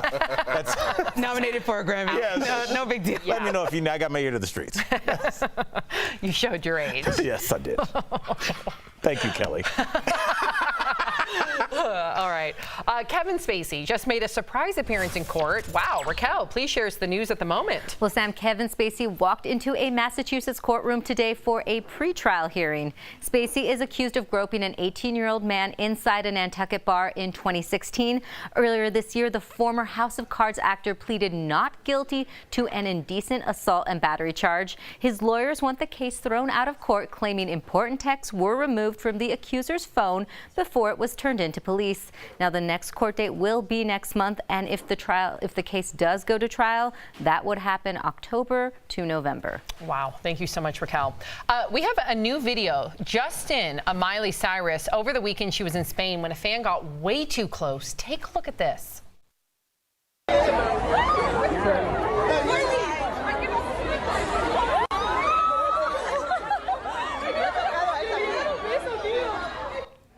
Wow, wow, wow, wow. Did you see that fan grabbing her hair, even trying to kiss her? Her husband, Liam Hemsworth, was trying to make a way for her to get through the crowd. Miley is in Barcelona right now for a music festival. She hasn't commented on the incident, at least not yet, and no word on what, if anything, happened to her attacker. Wow, that's scary. Yeah. It didn't even look like they were going after him. It was more like they were trying to just get Miley out of there. I wonder what happened to that person who did that. I'm surprised they didn't tune him up right on the spot. That's what I thought. I think that's probably what would have happened back in the day, but I don't know. Maybe these bodyguards are now worried about themselves being sued, because I can't believe that I mean, if you looked at the kid that drop-kicked Arnold Schwarzenegger last week, it didn't seem like really anything happened to him in the moment. I haven't heard about any follow-up. There's got to be a precedent set. Don't you think that we have all gotten way too close to stars? We opened it up with social media, and so you say and do things that we wouldn't do any time in the past, and so people are really comfortable to a point where they're touching them or doing things that are inappropriate. I think because we think that we know them. Absolutely. Yeah. This is assault. Right. This So is assault. This is absolutely. He needs to be punished. And I think you hit the nail on the head. Not only have there's been like this blurred line between us and celebrity with YouTube, with social media, with all those things. But I also do think that it lends to rape culture. I'm sorry. You see people that feel emboldened to act this way because there's no sort of repercussion. I'm sure there's going to be a repercussion, but there's no. I mean, it's so uncomfortable for me to watch this because it reminds me of my days as a waitress where this used to happen all the time. I can't tell you how many times a man would grope me, grab me by the neck, try and kiss me. And it's just gross that some people feel that type of behavior is completely normative. Yeah. So I thought that we made waves, but apparently we haven't. I just want to always, I always like to bring in stories that we've done and see if we can intertwine them. But is this a case for the facial recognition? We get this guy's information, be like he's a dangerous fan, so the next time he can't just buy a ticket to go see her, because clearly he's got some obsessive. Listen, I'm all for facial recognition in public places like this. If it can prevent a shooter, a mass shooting, something like this, and I know some people would probably say it's an invasion of privacy. I don't even do the facial recognition on my iPhone. I feel a little bit uncomfortable with it. Like we're really getting intrusive. I think it's even lending itself even more to this social media. We're in everybody's business culture. Like your phone tracks you even if you turn it off. Police can find you. So I don't know. I feel a little bit uncomfortable about it. What if it could prevent a mass shooting, or it could prevent somebody who is clearly inappropriate and assaulting people at events? I would like to see the research on it to see if that actually, would be something that it would prevent. If not, I think it could be used in the same way that it could be used for good. It could be used for malice. Yeah, I understand that. A YouTuber could be facing prison time over a prank video gone wrong. The prankster is known as Reset on YouTube. Please don't attempt what we're about to show you. Reset, who lives in Spain, posted this in 2017. You can see him giving a homeless man an Oreo cookie filled with toothpaste instead of the cream. It immediately made the man sick. The video prompted outrage online, rightfully so. When Reset was 19, he did post a video admitting he may have gone too far, but said there is a positive side. Quote, "This will help clean his teeth. I don't think he has cleaned them since he became poor." Wow. He has been found guilty of violating the moral integrity of the homeless man and could be sentenced up to 15 months in prison, a $22,000 fine, and he must shut down his social media channels for 5 years. A judge says this wasn't an isolated incident, and Reset's other videos show his cruel behavior toward easy or vulnerable victims. Reset says the video was just a bad joke, adding, quote, "I do things to mount a show. People like what is morbid." Oof. This is really upsetting. I think that Reset deserves 15 months in jail. And I know that seems extreme, but he literally is hurting people. And then you have to remember, people watch these YouTube stars and follow them. So we had this whole Tide Pods epidemic where people were eating them and hurting themselves, dying, getting sick. We had people falling off cliffs trying to take a photo for social media. Like, what is too far? Yeah, exactly. And I love that they attached this with the banning of his social media. I think we need to license our social media. I think each person needs to be responsible for their own social media. I love that. I think this is going to be the future. It's the only way to stop bullying online, to stop a lot of this hate that comes from social media. And it's a the lot wild, of these, wild west. And a lot of these copycatters that are going to do this very same thing because one idiot does it, you know? Yeah, this is a scary thing. And I mean, the fact that he perpetrated against a homeless person that does suffer from mental illness, I think any one of the four of us would brush this off and just be like, that was a jerk, you know, whatever. But this is, you forget, like, when people are teetering on the edge of mental illness, something like this, a public humiliation like this, can send somebody over the edge permanently. So, I mean, I think it should not be treated with kid gloves. I'm glad he's being deplatformed, and I also hope that any parent that finds out that their kid follows this guy, that's an immediate red flag that something's going on. He's not even remorseful. I was just going to say that. That's the thing that bothers me about why he should sit there for 15 months and think about what he did like a child. He's no accountability. Because he acted like a child. Yes, absolutely. So. No ownership whatsoever. But chime in, DBL Nation. We want to hear from you as well. Singer Chaka Khan has some free life advice for all of us, so we better listen up. It comes with the announcement of her new wig and hair extension line. During an interview about the new line, she had these tips. 1, embrace your age. Already enough with the quarter-life crisis, she says. 2, start from wherever. Just start. 3, just do you. 4, hair is more powerful than you think. 5, try turmeric if you haven't already. She says she takes it every day. 6, love is really all you need. And her last piece of advice, stop using ice. The cold water is a shock to your system. Those are pretty random. I know. No, you like drinking cold water is not. I get headaches all the time, and when I drink cold water, it messes with them. So I really drink room temperature water every day. I wake up and have a glass. I might be saying water funny because I'm from Long Island, but I drink water, you know, room temperature water every day, and I just try to intentionally. Is that your life advice then? What would your one piece of life advice be? Well, I remember that Oprah said this about all her staff. Mind your energy when you come into this space. And so if you feel like your energy is too trash to be around other people, don't come in the space. Yes. And that's what I live by. No one would show up to work. No, this is a good energy. Here is fine, but I'm sure in some places. Well, they need diversity training. That's true. Yeah, you can just cleanse yourself, take a couple cleansing breaths, and then enter the space. I'm not going to do that. Why? Come on. You don't breathe? No. You need to balance your chakra. You don't inhale and exhale. I'm not going to be taking cleansing breaths before I come into deep. Do you take cleansing breaths? No. Listen, you guys are going to be uptight longer than you want to be in this life. That's fine. Yeah, let it out. Exactly. There you go. I don't know about that. Do you feel better? You're Mr. Positivity. I am. It doesn't mean that I have to work on my breathing techniques. It's a good thing. We didn't just make this up like today. I know. All right. There's science behind it. All right. Well, I'll work on it. He wants to see this. Coming up on DBL, a high school senior was forced to miss her prom because of a health emergency. See how the hospital staff brought the dance to her in today's Heart Threads. Plus, Taylor Swift kicks off Pride Month dressed in rainbow from head to toe. The powerful stand she's taking for equality coming up next. Best Fiends.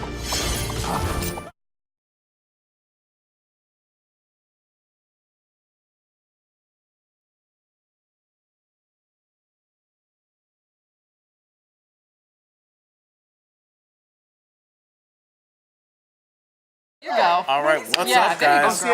When I say welcome back, I'm saying welcome back to our whole DBL crew. No, I guess I can smell it. Senior EP, Bert still an DeBrow, inhale, back exhale. from Greece. Our That's a cleansing producer breath for extraordinaire sure. Patty got back from Belize. Do a cleansing Everybody's breath. back. Brianna. I don't think I've ever. Dang it! Brianna. She went to a chalk festival this weekend. What festival? She went to a sidewalk chalk festival. Chalk festival. Which was really, at first I was going to make fun of it, and she showed me pictures. Really cool. Yeah, because it's yoga. I got to find out where they do stuff like that, because I think I would be that. No, you don't. I'm sorry, I'm doing a break here, guys. So, dude, is it hot in here today? Yes, it's super hot. No, it Yes. isn't. Feels good. I brought the heat. Yeah, you did. I'm hot today. Yeah. Are you talking about something else? I was. We're talking about Chalk Festival. Oh, Brianna went to a chalk festival. Rihanna. What? won't refuse this. What is wrong with me? You offended Brianna. her. What's our makeup lady's name? Lena. Yo, you got it. There's one word I can't think of it right now. Of course, but I can't spell it. It doesn't matter no matter what. Like, I got a lot of those every time, and I just let the autocorrect fix it every time. I do that a lot. Like definitely is one that I can't do. You kind of just have necessary is a good one. Yeah, you have it in your head and you just spell it wrong. There's nothing I can do about There's it. a couple. I don't know. You know what kills me? Exercise. I cannot. Exercise is the word for me. Is it? That is the word. I just write, and I'm like, I don't get it. I can't even get it to I can't autocorrect register. because my phone People is probably like. think we're so silly. I don't know what you're No, saying. because I think everyone has those words. Right, like just that, one you word know? I can't get it Because right. I'm like, I can't get it. Yeah. And you What's have the to one that you've been stumbling on lately? Judicial. Judicial. I can't say judicial. I can't spell it either. You can. No, you can say when When I'm trying to know make a what's coming point. up. You know Yeah, it's I coming up know in like what 4 you're saying. sentences. It's like a deer in headlights when I went to our outro. I tried to help. I'm all. I tried to I help. said, what's happening?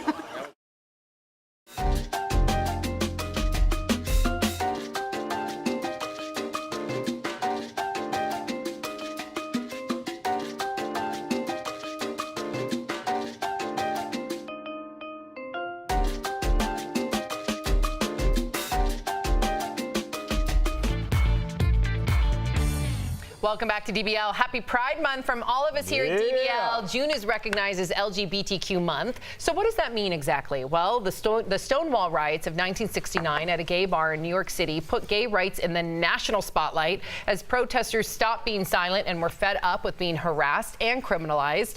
50 years later, members of the community and more celebrate in colorful style at elaborate parades across the country all month long since the first ever march in 1970. Taylor Swift rocked Rainbow for the iHeartRadio Wango Tango show over the weekend. She went even further, writing a letter to Republican Tennessee Senator Lamar Alexander, urging him to vote in support of the Equality Act, which protects LGBTQ people from discrimination at work, school, and public places. Tons of major brands sport rainbows in solidarity with within Pride Month every June. But how are those companies actually contributing to the LGBTQ community? Is it authentic, genuine love for the community, or just good marketing? This is something that was actually brought to my attention over the weekend by a friend of mine that identifies as queer, and she was tweeting about rainbow washing, and I was like, what is that? And I had to learn that, you know, some companies might be, you know, producing a rainbow sneaker, and you have to do your due diligence to find out, okay, this company might be producing a rainbow sneaker. In my mind, I thought, wow, this is great allyship.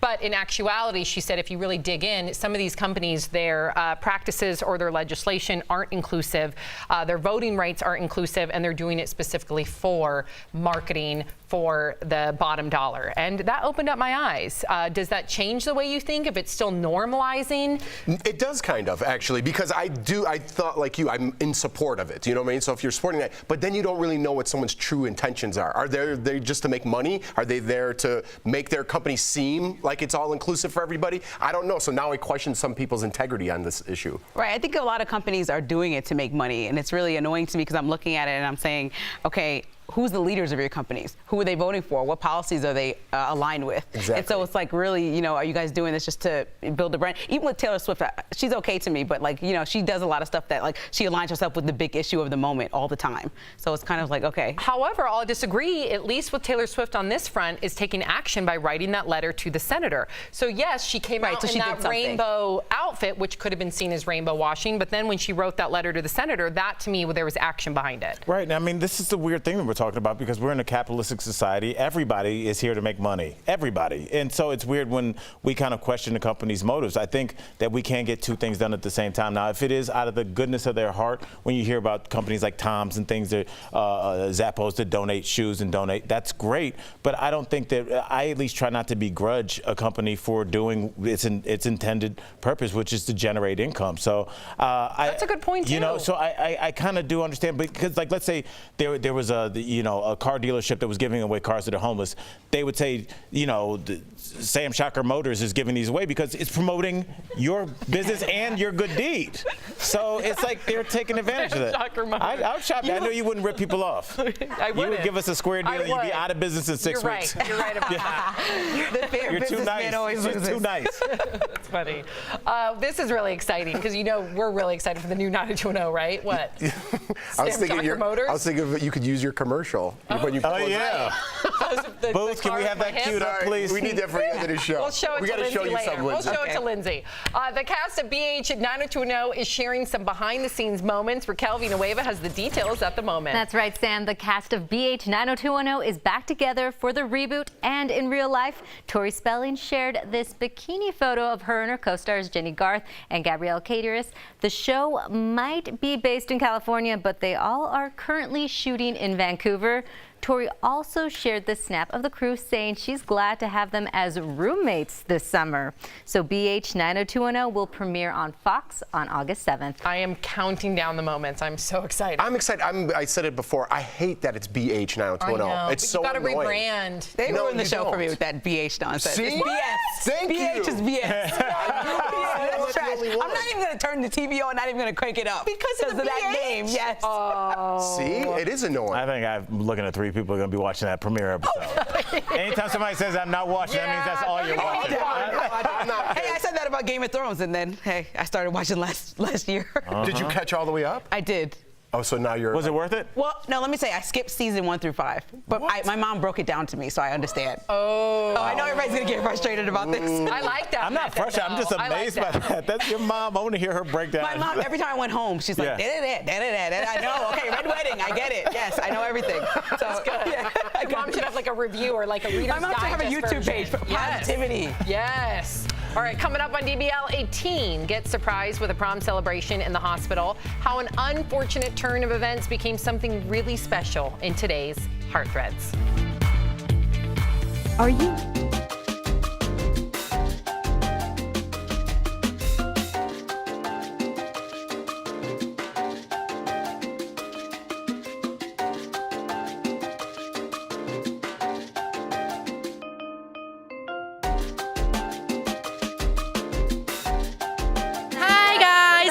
I'm here with the DBL Digital team giving you guys more top trending stories during the breaks here at Daily Blast Live. So this is kind of a shocking story. And I think we've done one similar to this too. A family in Texas ordered a cake from Walmart and they lost their order. So Walmart said, here, we'll give you a free cake. It's a little bit smaller. It's for a high school graduation.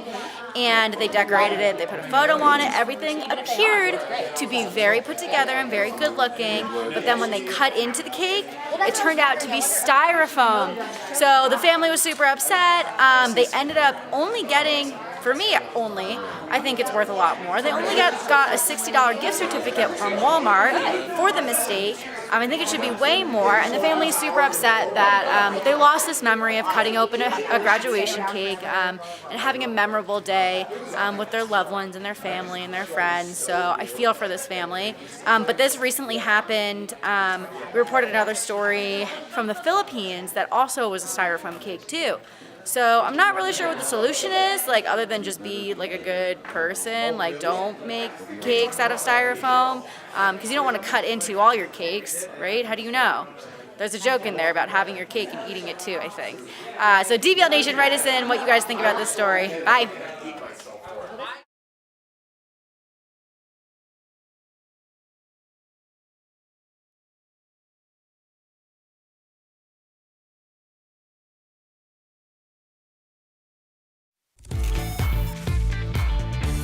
Welcome back to DBL. Now today's Heart Threads is all about giving back. Watch how a community arranged an unforgettable prom night for a teen in the hospital.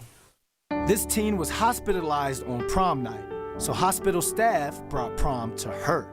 Alexa had been looking forward to prom for months. That's all she kept talking about was prom, and that she really wanted to go and dance and show off her beautiful dress. Alexa has Down syndrome and suddenly needed to have emergency surgery, derailing her much anticipated plans for prom.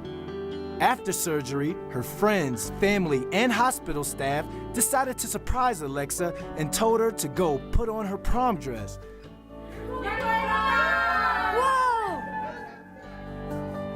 Alexa had her own special prom night at Thunderbird Medical Center, all with her favorite music, a corsage, and even a nurse dance partner. Dance with me?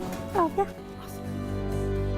It was a prom night Alexa will always remember. I don't want to cry. No, she's gonna cry. I'm so happy.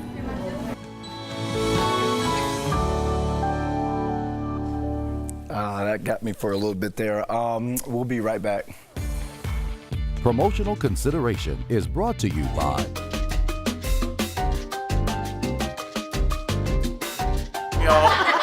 We are actually talking about Zombie University. It's where people go to learn how to be a zombie in the show Walking Dead. And we kind of got on the subject because we were talking about shows that everybody loved them and then people hated the ending. I know people hated the ending to Lost. A lot of people didn't like the ending of The Sopranos. I just think that it's hard because you get greedy. You're like, we could all do one more season, make another, whatever. Like that petition against the Game of Thrones people was foul. Like these people poured their blood, sweat, and tears into writing a great show, and you're gonna say get rid of them all because you don't like an episode? No. It's weird, but I think that we tend to almost devour what we love. And I feel like the Game of Thrones people got so into their message boards and like, Sansa needs to do that. It's just like, it's a show, and you loved it. And you loved it so much that you almost like smothered it. Right, you got years of entertainment. Right. And so accept it for its totality. I enjoyed the ending. Right. It was fine. Well, I it was a dragon show. It wasn't fine. You didn't like the ending? No, I thought that they did Daenerys really wrong. Come on. That was like foul. The whole history of the show, she's been like liberating the people, and all of a sudden she's like this Antichrist. Honestly, I thought all the female characters turned because they were very authoritative and direct, and then at the end I felt like they were very emotional and like crying and things like that, and it's like the path that Daenerys took to get to where she was, I felt like at the end she ended up crumbling emotionally. Right. Now whether that was something they planned to do with her character, we'll never know, but I definitely understand what you're saying, and I mean, I thought it was a play on the theory that absolute power corrupts absolutely. Did you? What do you take from that?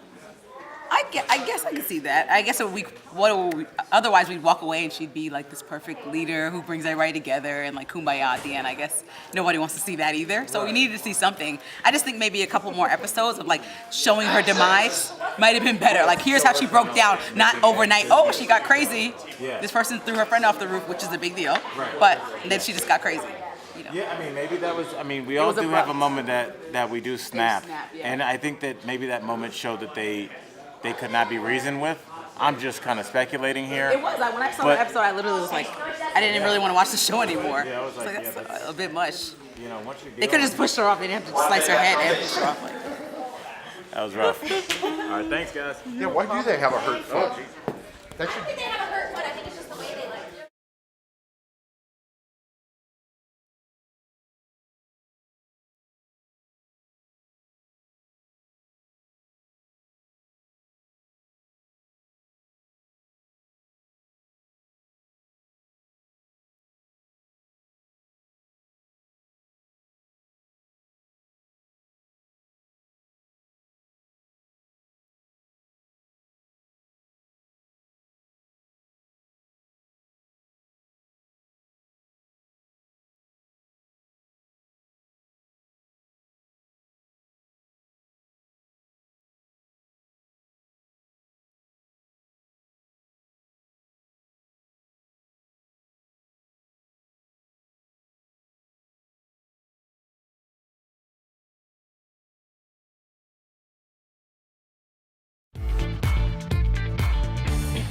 Welcome back to DBL. We love sharing your comments. What do we got, Al? All right, Sammy. Diane Bowman from Facebook says, loving Lindsay. She's very refreshing and a great addition to the show. I agree, and this is in the topic the topic of Oreos. Millie Alamino says she's watching in Knoxville on WBIR. She says, not jail, let him be homeless in another city. No help. Just social programs. Believe me now, that's a punishment. I would rather see him work with homeless people and get some empathy and become a human being. That'd be nice. Yeah. And finally, Barbara Metzger-Montez. What a great name. Watching on 11 Alive in Atlanta, she says after jail time, he should serve community service with the homeless. So I completely agree. It's just like not punishment, but maybe he can just see that these are human beings that he's using for views on his YouTube page. It's a little bit bigger than you, Reset. Yeah, I love that he's suspended though for 5 years. I think and that's his livelihood. So now you really get tasting your medicine. Exactly. Yeah. Well, we loved having Lindsay join us. We'll be back tomorrow. We'll be back tomorrow. We'll see you tomorrow, same time, same place. Have a happy Monday, everybody. Take care. Hi, everyone. Happy Monday. It's time for Between the Show with Shooby. I think we're going to go over to Lindsay. Let's get to know Lindsay a little bit more. Lindsay, you want to chat a little bit more? Let's do it. I'm down to chat. I've got some questions for you. That's fine. Okay. Lindsay's going to move this way. Let's go ahead and move, Lindsay. While Let's go to work. Slide to the left. Slide to the left. Slide to the right. Slide to the right. Well, what does it go that? Crisscross. Charlie Brown. Nobody ever knows what that is. Everybody. Yeah, nobody knows what to do when the Charlie Brown comes on. DBL Nation, if you know what that part is, please tell us. Remember the Harlem Shake? Remember they would do videos and then... Okay, that song came on my shuffle the other day. But guys, do you know I gotta say, the Harlem Shake is not what it was. Exactly. The Harlem Shake is an old school P. Diddy dance that was way before that. Like Harlem Shake. What that thing was called? No, Yes, they recreated. You can't it. I can't come up with this suit on tomorrow and say, yeah, I'm Jeff.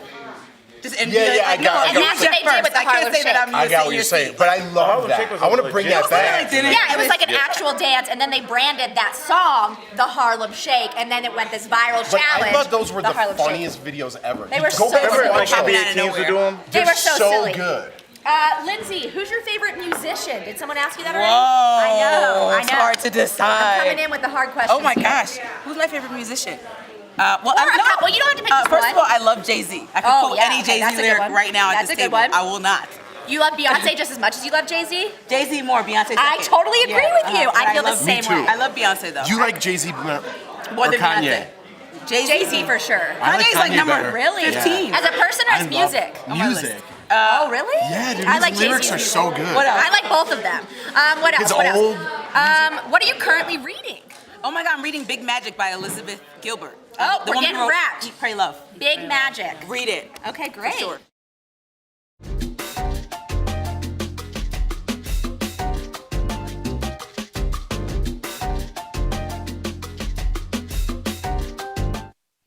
This is Daily Blast Live. We're talking about what you're talking about. Because everyone's talking about this. Always live, always real, always unpredictable. You are totally off base here. Log on and join our live conversation. You think this hair just naturally stays like that? DBL starts right now. 3, 2. Welcome to Daily Blast Live. It's Monday, June 3rd. We are live and we're talking about what you're talking about right now. And right now I'm here with Al and Tori, and we have a very special guest joining us. This is Lindsay Granger, everybody. Thanks for having me. I'm so excited to be with you guys. We're very excited. You're a reporter, producer, multimedia journalist with over a decade of experience. I wanted to get that title in for you. I feel old now. Yeah, that just means you're super old, I feel like. I know. I just say yes, I've been doing this for a decade. It that sounds King's good, English though. voice. You need something, you know what I mean? Yeah, right, to know what you're doing. For Tori, we're like, this is her 4th show. It's true. She's getting better. Yeah. Welcome to the show, Lindsay. Listen, I messed up a lot in my early days, so I'm glad I don't do that here. Well, hopefully not. We're going to get a little wild, so bear with us. I'm ready. All right, here we go. The president is in London right now, and it's the beginning of his state visit today. Trump arrived at Buckingham Palace in his helicopter and was greeted by Prince Charles and his wife Camilla. And then he met with Queen, or there she is, the Queen on the steps right there of the palace. The First Lady looked stunning in this elegant white Dolce & Gabbana dress. She really does. She with the does. navy collar and belt.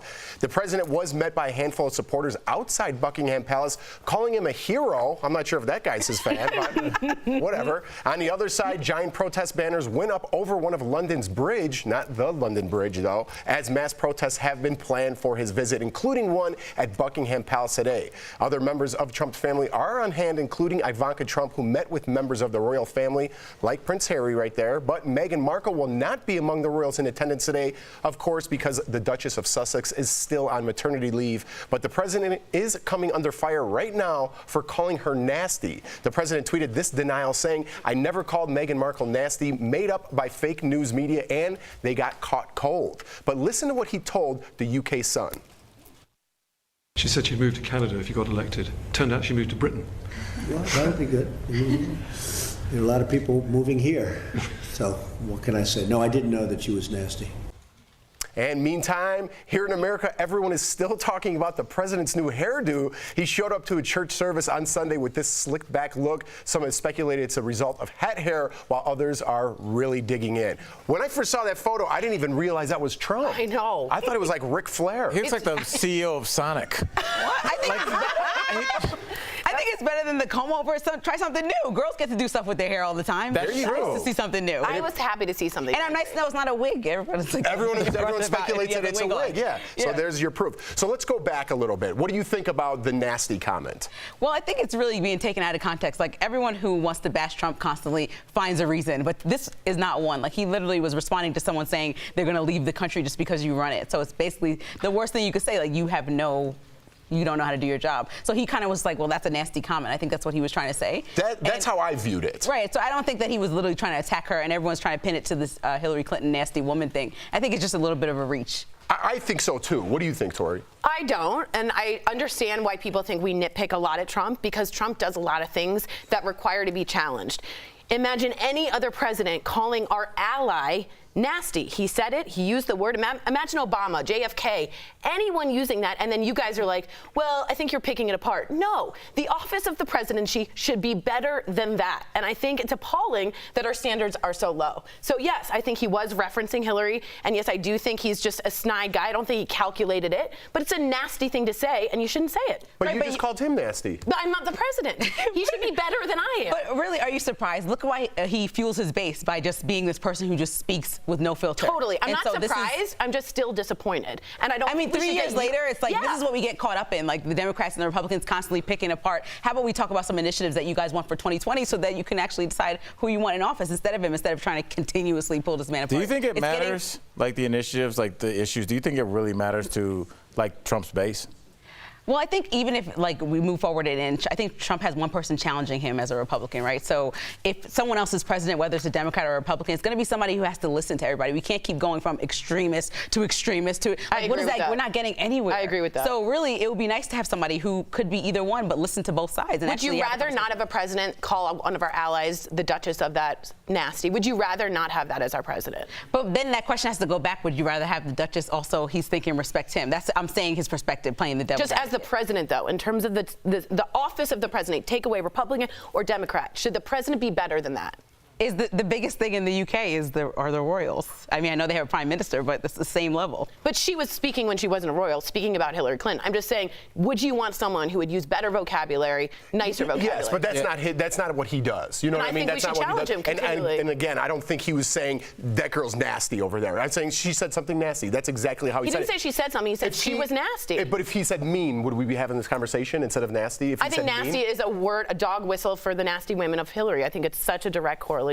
Well, that's what we do on the show. We agree to disagree. That's right. Lindsay held strong over there. Yeah, she did. I like it. I like it. All right, guys, we're going to move on. A massive cruise ship check this out. This cruise ship crashed on camera. The viral video posted on social media captured the moment. A cruise ship smashed into a riverboat, sending tourists scrambling as the ship's horn blared. The crash happened in Venice, Italy on Sunday, and 5 people were injured, according to the Associated Press. 2 tugboats were trying to guide the cruise ship, but obviously unsuccessful in preventing the crash. And you could see the damage that's done to the riverboat, which was anchored at the dock. And the cruise ship company said that the ship experienced a technical issue which caused the crash. Ooh, are you a cruise ship fan? Absolutely not. If I never go on a cruise again in my life, I would be thrilled. Why is that? Well, when I was younger, my mom used to love cruises, and so she abused it to a degree. And I'm not being this person who complains about traveling. Like, I appreciated my childhood. But really, my mom would do it every other year, and I was stuck on this boat with people that I didn't even feel like hanging out with. Not my family, the random kid room that I had to stay in all day while my parents drank. And then I would get seasick. That's what it's for. That is what it's for. It's a kid room. I was in jail. Yeah, that's sorry. So they don't go running around and while also, they drink. It's ruining Venice. Venice is such a beautiful place, and nobody wants to see this humongous cruise ship come pull up and smack into the freaking pier. That's true. Like, nobody wants that. It's I always tell people, I worked for Carnival for a couple years as a comedian on board, and I always tell people, you know, when you're going to go on a cruise, take a short one, take a 2 or 3 day cruise and see if you get seasick, because if you do, you will be miserable. You're stuck. I was stuck. Yeah, and I mean, for that, I mean, it's just sometimes things go wrong. But no, honestly, if you're in Venice and you don't know, if you've never been, the canals are not big. They're small. You can't have cruise Those little gondolas fit through there. Yeah, at some point I'm thinking, this is insane. So I hope they make a rule that after this, No, basta. All cruise ships banned from everywhere across the country. Oh, no, I didn't go that far. People love their cruise ships. I know, no offense, no offense. All right, guys, a teenager was attacked by a shark in North Carolina. We're switching gears. This 17-year-old you see here suffered several injuries to her legs, pelvis, and hand while swimming off the coast in North Carolina. According to authorities, she had been airlifted to a hospital in Greenville and was listed in good condition as of late yesterday. Her father reportedly jumped in to intervene. He punched the shark so it would let go, and a family member of the girl posted to Facebook saying she will lose one of her legs above the knee as well as some of her fingers. So a little more drastic than I just thought, like a shark bite, you know, but she's going to lose a leg and some fingers. But she is speaking up against sharks and saying, let's not villainize, which I think is awesome, because our own Sam Shocker co-host always says, don't villainize. Like, this is their environment, it happens, but it's super rare. Yeah, it's so great for her to speak up. Well, it's rare to say that, because if I got attacked by a shark, I don't know if I'd be singing their praises. I wouldn't. It's scary, and you guys say shark attacks don't happen often, or I hear that. It's 1 in like 11 million. Right, but as a person, but I've seen it way too much. Just in Long Island, we saw the shark attack. So, and I'm from New York, so it's kind of like shark if algae touched my foot. So I just I'm sorry, I don't like the water. Oh, you don't get in the water? I do get in the water, but like up to here. Al, I know how you feel about you sharks. know, I don't like outside. I just don't. Indoors. Wait, you did the whole great outdoor segment. I know, It was but terrible. it's just there's bears out there. Everything. It's like Stay in your own habitat. It's like playing an away game. It's like that's their home court. Like they're ready for you. I'm not going out there. I don't want bears, sharks. There's none of that in the Hampton Inn. I'm gonna be right in my room watching the game. I agree. All right, we do have to give a quick DBL shout out to Andy Ruiz Jr., a massive underdog who went on to win the heavyweight title Saturday night at MSG. He's the first boxer of Mexican descent to hold the title, and at 270 pounds, he has shattered conceptions about what a fighter's body looks like, or as he's told the opponent before the fight, quote, don't underestimate this little fat boy. Yes. There you go. I like it. I'm a huge MMA guy, huge boxing fan. This is great. It was all over the news, people making memes and stuff with this fighter. He reminds me of Butterbean. I don't know if you guys are fans of boxing. Back in the day, do you remember Butterbean? He was 5'11", 425 pounds, I think. Oh my was a big dude. There's Butterbean. There we go. Yeah, so he did not have that typical boxer body, but neither does Ruiz, and congrats to him. But Ruiz is a skillful boxer. He's not just big, right? Just because you see someone look like that, this guy's spent years and hours and put in his time in the ring. I mean, you have to be technical to even fight for the heavyweight champion. But let's not forget that his competitor also is cursed with the Drake curse. Yeah. Yes. I heard you mention that. His name is Anthony Joshua. He took a picture and posted it with Drake back in March, and I think that's the reason he lost. And he even said, I'm about to break the curse. And you didn't. And so that's what do they call it? Counting your eggs before they hatch? Or that's the saying. Yeah. So are you predicting right now that the Raptors will lose the NBA championship? No, because my friend Danny plays for them, so no, they're going to win. But Drake's a big fan. I'm sure they all took pictures with him. Yeah, he didn't take a picture, so I'm not going to say that. So there's still a chance. There's still a chance. All right, guys, DBL's Live will bring you breaking news as soon as it happens. And coming up, Sephora is taking action. The reason a major beauty store is closing all of its locations for 1 day only. Plus, learning how to spice up your summer meals. DBL has a hot take on a traditional side. And you, the viewer, are the fifth host. A new movement aimed at trying to stop the world's smoking epidemic is sparking a debate. Should companies promote smoke-free tobacco products as a healthier alternative? Your comments are next.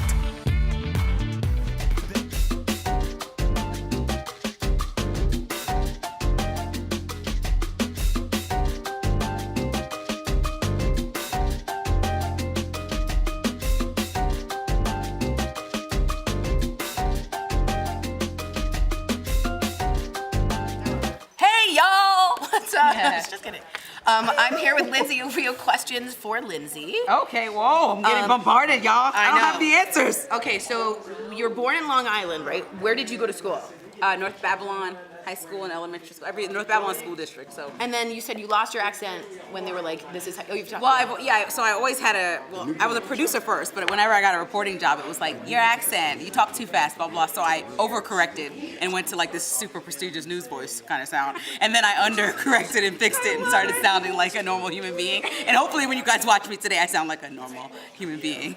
Would you say, because I've also, when I first started, sometimes when you start with news and you're like, hello and welcome to Daily Blast Live. arm like Brian Williams. You do the, and it's like so awkward to sit like that. Who sits like that? Nobody sits like Much this. respect to Brian Williams. If you watch my intro to the credits, I do that. It goes Tori Shulman, and I'm like, exactly. Yeah, you really I look like a weird Veronica Cornerstone, so yeah. I'm like an evil version. Yeah, exactly. It's very like. What are you, an introvert or an extrovert? I'm really an extrovert. Like I'm the friend that helps not at all plan a vacation, but I will show up and make sure everyone has a good time. So that's a really good way of putting it. Yeah, I'm not a planner. Like I know some of my introverted friends will organize and plan. And, You're not a planner. You're like a spontaneous, but you'll make it right. fun. I'm kind of like, and I need to calm it down. Like I don't fly by the seat of my pants like I used to. You know, Nice. like I kind of toned it down as an adult. But yeah. What's your go-to drink? Man, it changes every year. People It wanna used know to be everything. I was like, how are cosmopolitan. you rapid firing this? Now it's margaritas I like, but sometimes just whiskey. It really changes like once a month. I really honestly have no type of order this year. I read that white wine drinkers are crazier though, and that's what I drink. So Really? White wine drinkers, red please wine respond. are like more.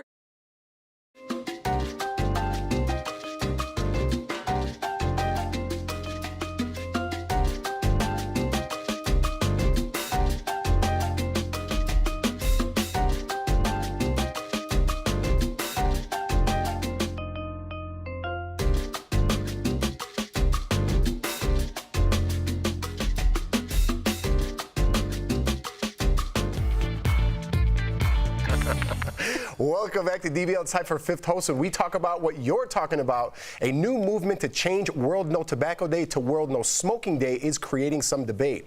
The cigarette and tobacco company Philip Morris International started the campaign using the hashtag It's Time. It's to get health experts to support smoke-free alternatives and exclude smokeless tobacco products from the annual ban. The company believes that adult smokers deserve access to less harmful alternatives. So, DBL Nation, should smoke-free tobacco products be marketed as a healthier alternative? Why don't you kick us off, Lindsay? All right, so Sandra from YouTube says, I'm a smoker and I would love to quit smoking. I've actually considered smoke-free tobacco products as an alternative. Which is, I understand, the more information you have available, the more you can make an educated decision on what you want to do. I think even if it's coming from a tobacco company, the onus is on you to kind of do your research and see if it works for you or not. All right. All right. Michael from YouTube says vaping does not work. Nicotine is unbelievably addictive. Michael, I don't know if vaping doesn't work. It might not work for you, but it does work for other people, I guess. But the one thing you are absolutely correct about is its addictive nature. These cigarettes, they not only have hit our culture hard, and we're seeing less smoking, but all around the world, cigarette smoking is actually picked up. Because I heard once the regulations hit here, they really doubled down on their efforts overseas. So I've seen a lot of sad documentaries, so we got to do something about this. Nice.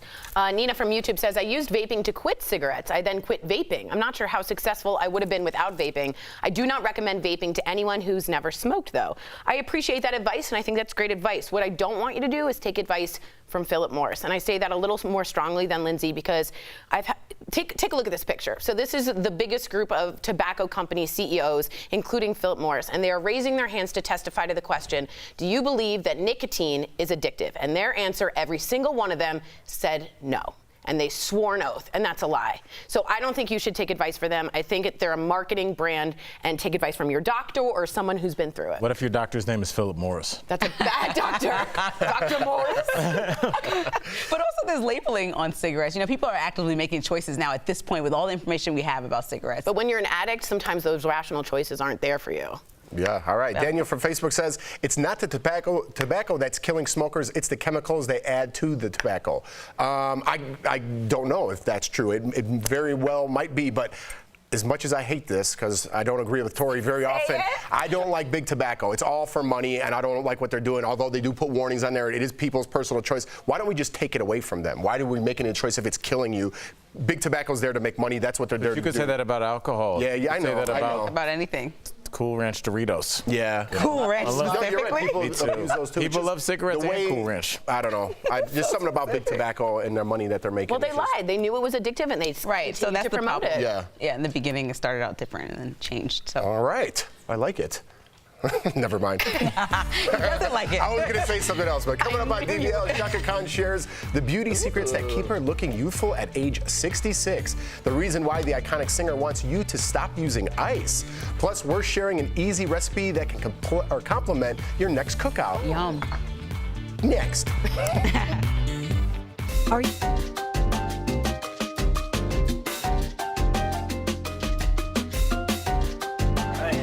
Hello, DBL Nation, and welcome to The Breaks, where we bring you guys the latest trending stories around the web here, and we've got this trending out of yahoo.com. Now, Indiana Jones 5 is set to start shooting next week.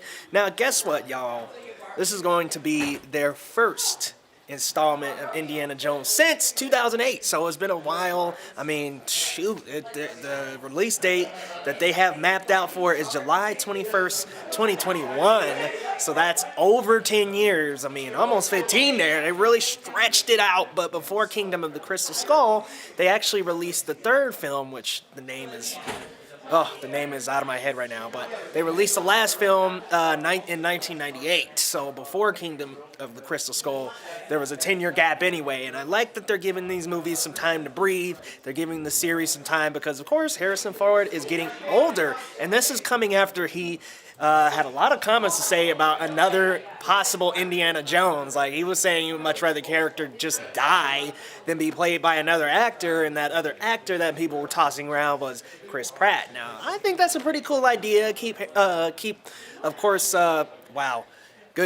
Indiana Jones young, but at the same time, I get where Harrison Ford is coming from. That's one of his iconic roles, and replacing him would just feel like betraying the character.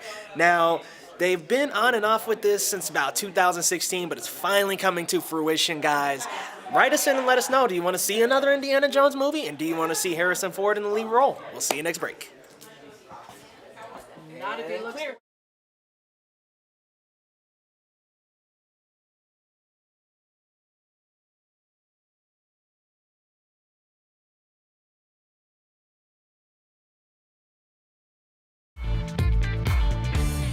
Welcome back to DBL. Summer is here, and that means lots of barbecues and picnics, but instead of the usual cooking, I want to mix things up. So I met with Chef Jason Bray, who showed me how to spice up side dishes this season. Check it out. Hey DBL Nation, I'm with Jason from J Street Food Trucks, and you guys will know him for his awesome food. Today, he's going to teach me how to spice up my own barbecue sides. Absolutely. Are you ready to get messy? I'm ready to get messy, but I'm a bit nervous because this looks like there's a lot going on. Very simple. We're going to do elote slaw, a little spin on Mexican street corn. So we got some sour cream, some mayonnaise, and some lime juice. Oh. You're just going to pour everything into this and just mix that up for me. While she's doing that, I'm just going to cut this nice grilled corn off the cob here. Ooh, we make that look so easy. I've never done that before, but... The hardest part would just be cooking the corn. You're just going to shuck it, boil it a little bit, and then put it on the grill for some color. Yeah. And that's it. We're going to just do a little small dice of some red onion here. Normally onion makes me cry. I think I'm actually doing quite well. We also got some salt. Yeah. A little pepper, salt and pepper to taste. Yeah. This is just a little granulated garlic. Ooh. Okay. This is cotija cheese. It's a Mexican kind of crumbly cheese. Okay. It adds a little bit of saltness to it. And then we're going to take our lime juice and mayonnaise and sour cream here. Oh, that looks good. And get that guy going there. And then we are going to put in some corn. Okay. And all of our onions. Yeah, that creamy sauce smells so delicious. All right, now we got that mixed up really well. Then we're gonna put some of that corn just really right on top. And then we'll do a little cilantro. So that's what you want your barbecue sides to look like. Yeah. Vibrant, bright, you got some grilled corn on there. That says summertime to me. Let's give this guy a taste. What do you think? Yeah, I'm gonna get a big piece of that corn. Yeah. That dressing is unbelievable. I got a couple other dishes here that I am so ready. I just did little spins on. Okay. What's another classic barbecue side? Potato salad. Okay. Macaroni salad. Pre-made mashed potatoes, you mix a little sour cream and some mayonnaise in there. Touch of vinegar, but then you fold in cheddar cheese, bacon, green onions, and then you garnish with a little bit more of that. On the macaroni side salad, we have classic macaroni salad, mayonnaise based, but we fold in white cheddar cheese, diced ham, roasted poblanos. Guys, you are going to want to make these for your barbecue parties. They are delicious. And to make them, just head on over to dailybosslive.com/recipes. Jason, you've converted me to the side of cold mayonnaise salad. I love it. Thank you. Thank you. delicious. Coming up on DBL, Taylor Swift publicly rejects President Trump's stance on gay rights. The letter the pop star wrote to her senator to try to create change. Plus, a prank taken too far. The joke that got a YouTube star sentenced to prison for more than a year.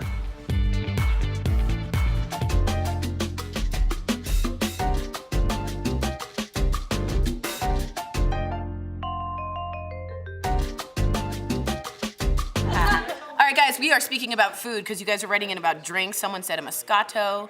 What is a Moscato? Moscato. It's like a really sweet It's white like wine. yeah. Oh, almost I like was a thinking champagne, about, right? Too, yeah. but it's Sometimes sweet. it can be bubbly, but it's really sweet. What was It's like I a thinking? wine. My wife used to love that. Moscow She's not so much mules anymore, are but she loved it.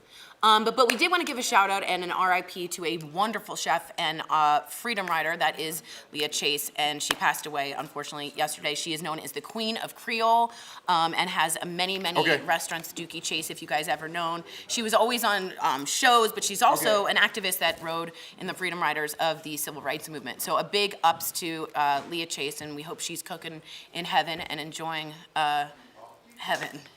Okay, weird ending. But speaking of food, we are going to talk about this cool thing that Lindsay just brought up that I didn't know about. So I read online this morning that Olive Garden has introduced zucchini noodles, which is like super freaking healthy. Cool? Right. I know a lot of people who are like authentic Italians. It's almost like their fast version of fast food. Oh, but for still, sure. For it to be for there to be an option available that healthy Isn't is that also, great? I don't think you could bash them. It's like a lot of these fast food places getting into vegan options. Totally. I always wanted a fast food salad. I know that sounds bad, but like in LA, we have like Sweet Greens where it's like Chipotle, but for salads. I love Sweet Greens. Yeah. Yeah. So I wish they could do. Are you paying any attention? I am. I'm listening. He's not going to order the zucchini I mean, you're not noodles. talking. I do. I love. You would? Yes. Yeah, he actually eats really well. Yeah. It's.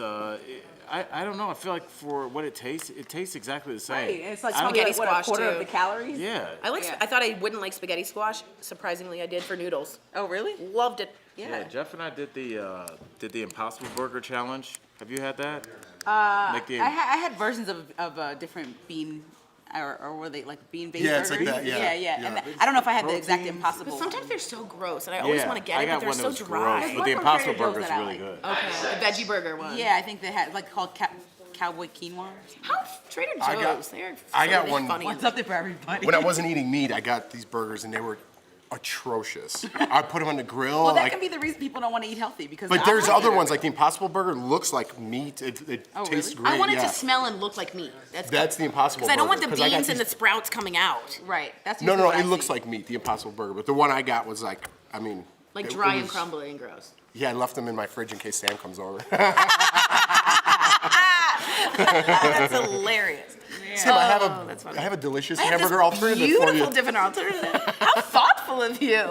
They are divine. So let us know your favorite foods, and if you ever experience Leah Chase's cooking, what's your favorite Creole type of food? And we'll get you back. You have comments. Well, thank you.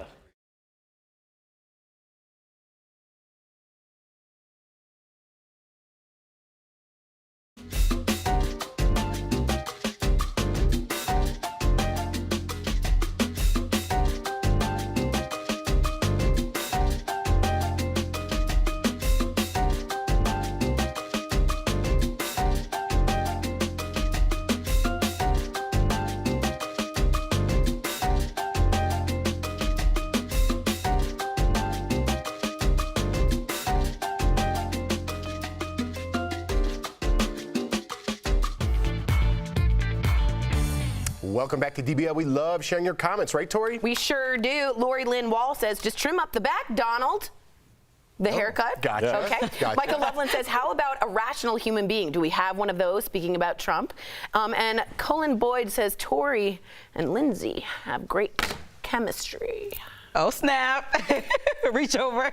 Yes! Did you see what you just did there? How lame was that? You didn't even hear anything. You had a sound effect? Fume, fume, fume, nothing? See, she wants me to bring it back. Yes. I enjoyed that. Shout out to all my friends who. I'm from New York, and that used to be a big deal on the New York radio. Funk Master Flex used to drop that over in bombs over every good song. Yeah, it's the best. No. The burn button, I don't like. I don't like. I call it the burn button. So you're gonna have to get Tori. No. You're gonna have to get Tori later in the show. Me and Al will zing her for something, and then we're gonna get Steve on that burn button. I'm begging you. My self-esteem is like here. It's gonna go to like there. Let's all have a laugh. At Tori's expense. Laugh at my fame. That's what we do here. Yeah. While you we're waiting for yourself. Sometimes things don't go right. when you have 30 seconds to fill, this is what we do. This is what you do. But now we're done. Yay. All right, guys, if you're leaving us right now, you can still watch us live on Facebook and YouTube. Here's what's coming up next.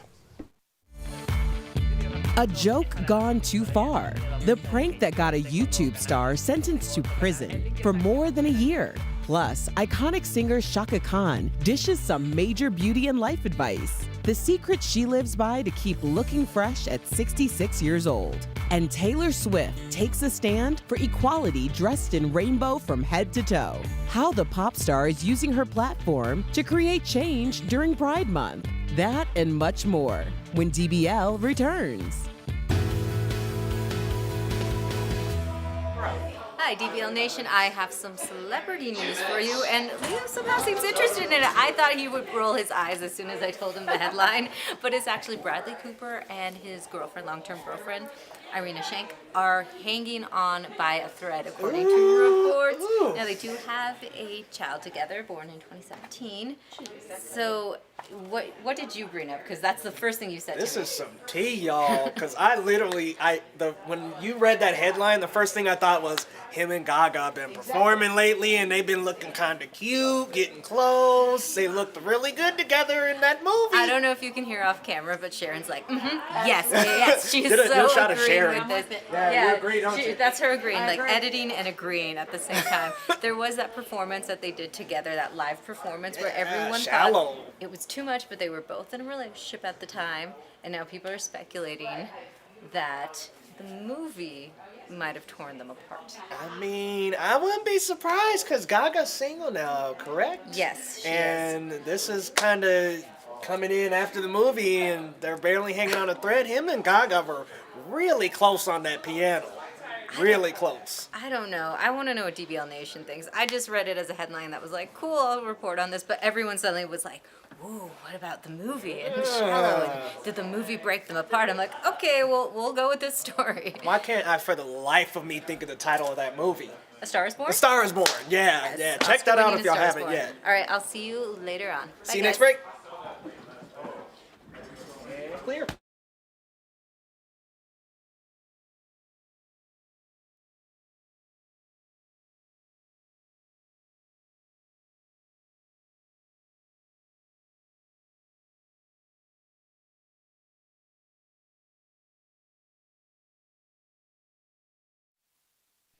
This is Daily Blast Live. We're talking about what you're talking about. Because everyone's talking about this. Always live, always real, always unpredictable. You are totally off base here. Log on and join our live conversation. You think this hair just naturally stays like this? DBL starts right now. 3, 2. Welcome to Daily Blast Live. We are live and we're talking about what you're talking about. And right now we have a very special guest host joining us today. Yeah, we do. That's Lindsay Granger, everybody. She's a reporter, producer, and multimedia journalist with over a decade of experience. Thank you guys for having me. I'm having a great time with you guys. I can't wait to do this one. Yeah, all right. Well, we'll see what happens. Please don't. You never know. Okay. You never know. It's going to get crazy. Deep breaths. We talked about this. We talked about it. Tori, take one. All right. Sephora. That was extra loud. Sephora is shutting down all its stores Wednesday for diversity training. This is a good thing. Well, we'll see what you guys think. That includes every store, distribution center, and corporate office. They'll be holding inclusion workshops, and this all comes after singer SZA accused the store of racially profiling her. She tweeted last month that a store in California, quote, called security to make sure I wasn't stealing. Sephora did respond saying, quote, you are a part of the Sephora family, and we are committed to ensuring every member of our community feels welcome and included. Like I said, I like what Sephora is doing here. They're trying to right their wrong. Right. I think it's a huge deal because this is happening more often than not where people who work with each other or people who work with customers don't know how to treat people that are coming in and out of their building that are different than them. And so I think diversity training should at the very least be annual for most companies. And I applaud Sephora for doing their part to make sure their employees are not knowledgeable because we all have implicit biases that need work. Absolutely. I'm totally on board with that. Starbucks is getting on board with this. Yeah, it's the Starbucks approach. Right. It's the Howard Schultz approach. And to be honest, what it says to the person is, I'm listening. I hear you. I take you seriously. And as a customer, when you feel that way and you feel completely ridiculous, like Oprah at Hermes when they turned her around and she's like, wait, I'm Oprah. Yeah, that was ridiculous. Yeah, at some point, I think when you stop all your stores and lose all that money for a day, it means we're paying attention. I think that we do kind of make the mistake, too, when we think about diversity training. You think about black, white, Latino. I think that we forget that it can go the other way. You can treat somebody differently by being overly nice to them. If your mom, who's been in a wheelchair at different times, came in, I think I would probably, in trying to fumble over myself to help her, be condescending, like, can I help you? And she'd be like, why are you talking to me like that? I'm an educated woman. So I think that there's a, you know, it goes both ways. It's not always that you're attacking, like, oh, this trash is in my store. I think it's just like making sure that you're comfortable. You know, if somebody that's deaf comes in the store, here's the protocol. Thank you. Now I know how to proceed. So I think a lot of people are like, oh, I'm not racist. I don't need diversity training. But it's like you said, it's way bigger than that. There are so many things that you don't understand that you are not speaking well on that subject. You need to be knowledgeable about. Right. And issues are so sensitive nowadays. And I don't mean to be rude or ignorant or not listen to you. I don't even know I'm doing something. You know what I mean? You So always like, ask, like for instance, I always went in for a hug when I worked at the ice cream store, and this woman said, hey, I'm transitioning, I'm binding my breasts. I'd really like you to not hug me because it feels uncomfortable. Well, that's something in training that's really relevant right now, and I think could be very useful. I said, oh my God, I would never have done it, you know? So you're right, it's specific things that aren't just black, white, Latino, it's gender, it's all of that. And just kind of how you're wired, because when we first met, we hugged each other. It's just like, I'm a hugger, she's a hugger, but our own Coco, our beloved Coco, she told me one day, like, I'm not a hugger. And I didn't know that. I've worked with her for a year and a half. So it's like you just don't know until you ask and you have like a conversation. You're like, I had no idea. Yeah, you want to assume that people are not coming from a malicious place. Exactly. So I like to think of the best about people and think that they're not coming from somewhere negative and just think that they don't know. But once you know better with diversity training, now I can blame you if you do this again. Yeah, I think every company should do this, like you mentioned earlier. I think it's great. I jumped straight to the blame. I was like, I just blame, All right, guys, Kevin Spacey just made a surprise appearance in court. Let's get up to Raquel Villanueva. She has news at the moment. That's right, Jeff. Kevin Spacey walked into a Massachusetts courtroom today for a pretrial hearing. Spacey is accused of groping an 18-year-old man inside a Nantucket bar in 2016. Earlier this year, the former House of Cards actor pleaded not guilty to an indecent assault and battery charge. His lawyers want the case thrown out of court, claiming important texts were removed from the accuser's phone before it was turned into police. Now, the next court date will be next month, and if the case does go to trial, that would happen in October or November. All right, thank you very much, Raquel. We're going to move right on, guys. We have new video just in of Miley Cyrus over the weekend. She was in Spain when a fan got way too close. Let's watch.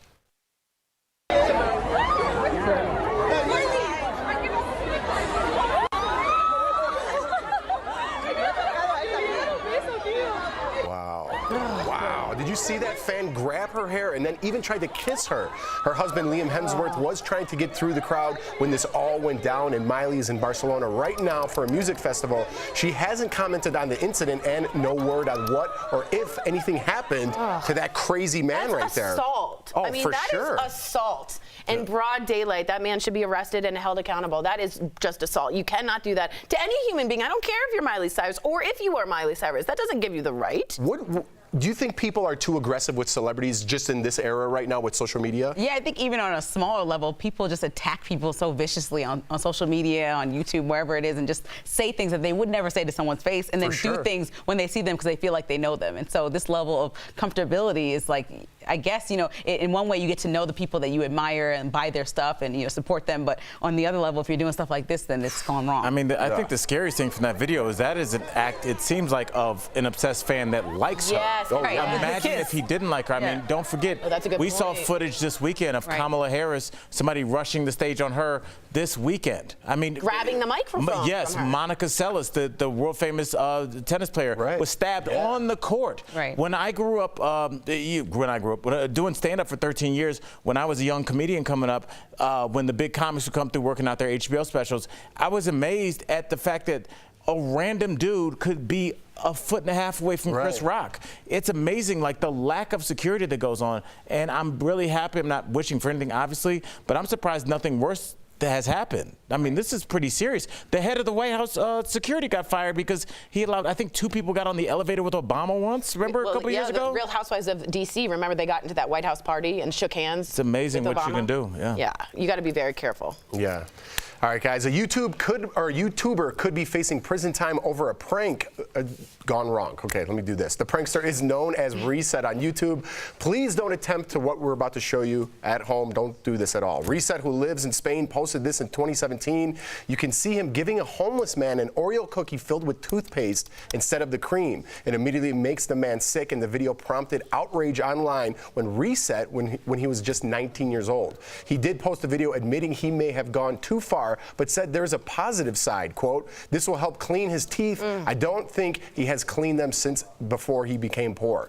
And he has been found guilty of violating the moral integrity of the homeless man and could be sentenced up to 15 months in prison, a $22,000 fine, and must shut down his social media channels for 5 years. A judge says this wasn't an isolated incident, and Reset's other videos show cruel behavior towards easy or vulnerable victims. Reset says the video is just a bad joke, adding, quote, "I do things to mount a show. People like what is morbid."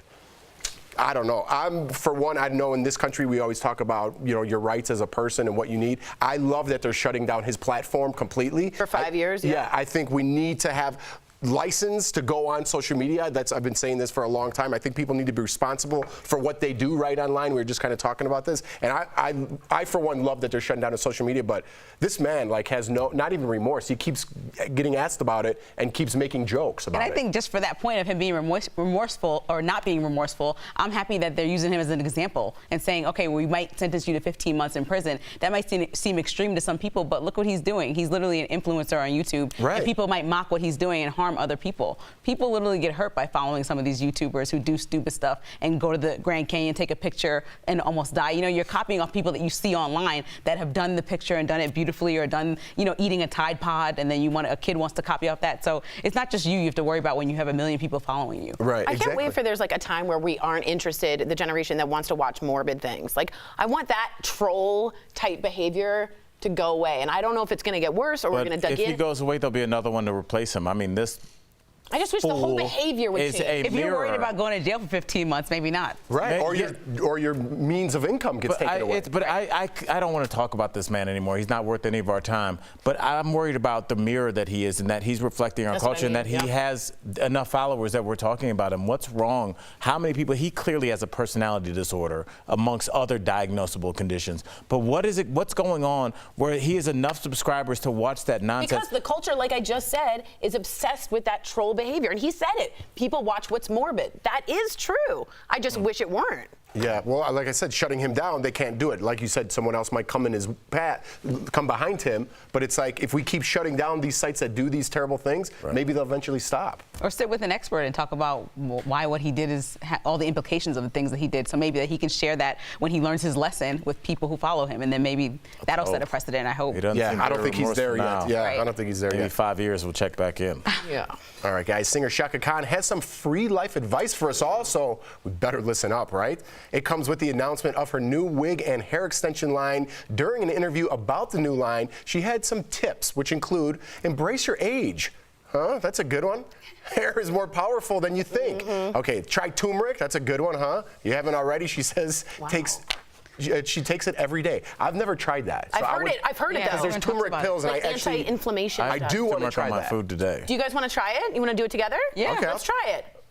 Okay. You're gonna get it this minute? There's some more advice. Okay, good. Okay, so she says stop using ice. The cold water is a shock to your system. I've heard that too. But I don't know about this one. First of all, I love things cold, so I love ice. I even love taking cold plunges in water that's 40 degrees. They're very Nordic of you. Yes, Swedish. but it's supposed to shock your system, and I thought that was good for you. Well, I am a person who gets headaches often, and I know cold water irritates them. And so I like to just drink room temperature water just to be safe all the time and make sure not to start my day on any weird note. So I believe what she's saying. And the woman is 66 and looks amazing, so hey, she might know something about something. Yeah, I'll try the turmeric. I do want to try that. But I don't know about it shocking your system. I mean, you're probably drinking cold water because your system is overheated. So that's where that cold water comes into I wonder if when she drinks it, it's when it's Chaka Khan's her. I kind of like that. I wish I didn't get it. I like that. Yes. That was good. You're not allowed to laugh at those jokes. I have to. Someone online said that we have good chemistry. Somebody has you saving the show. We love it, Lindsay. Coming up on DBL, a high school senior was forced to miss her prom because of a health emergency. See how the hospital staff brought the dance to her in today's Heart Threads. Plus, Taylor Swift kicks off Pride Month dressed in in rainbow from head to toe, the powerful stand she's taking for equality. Next.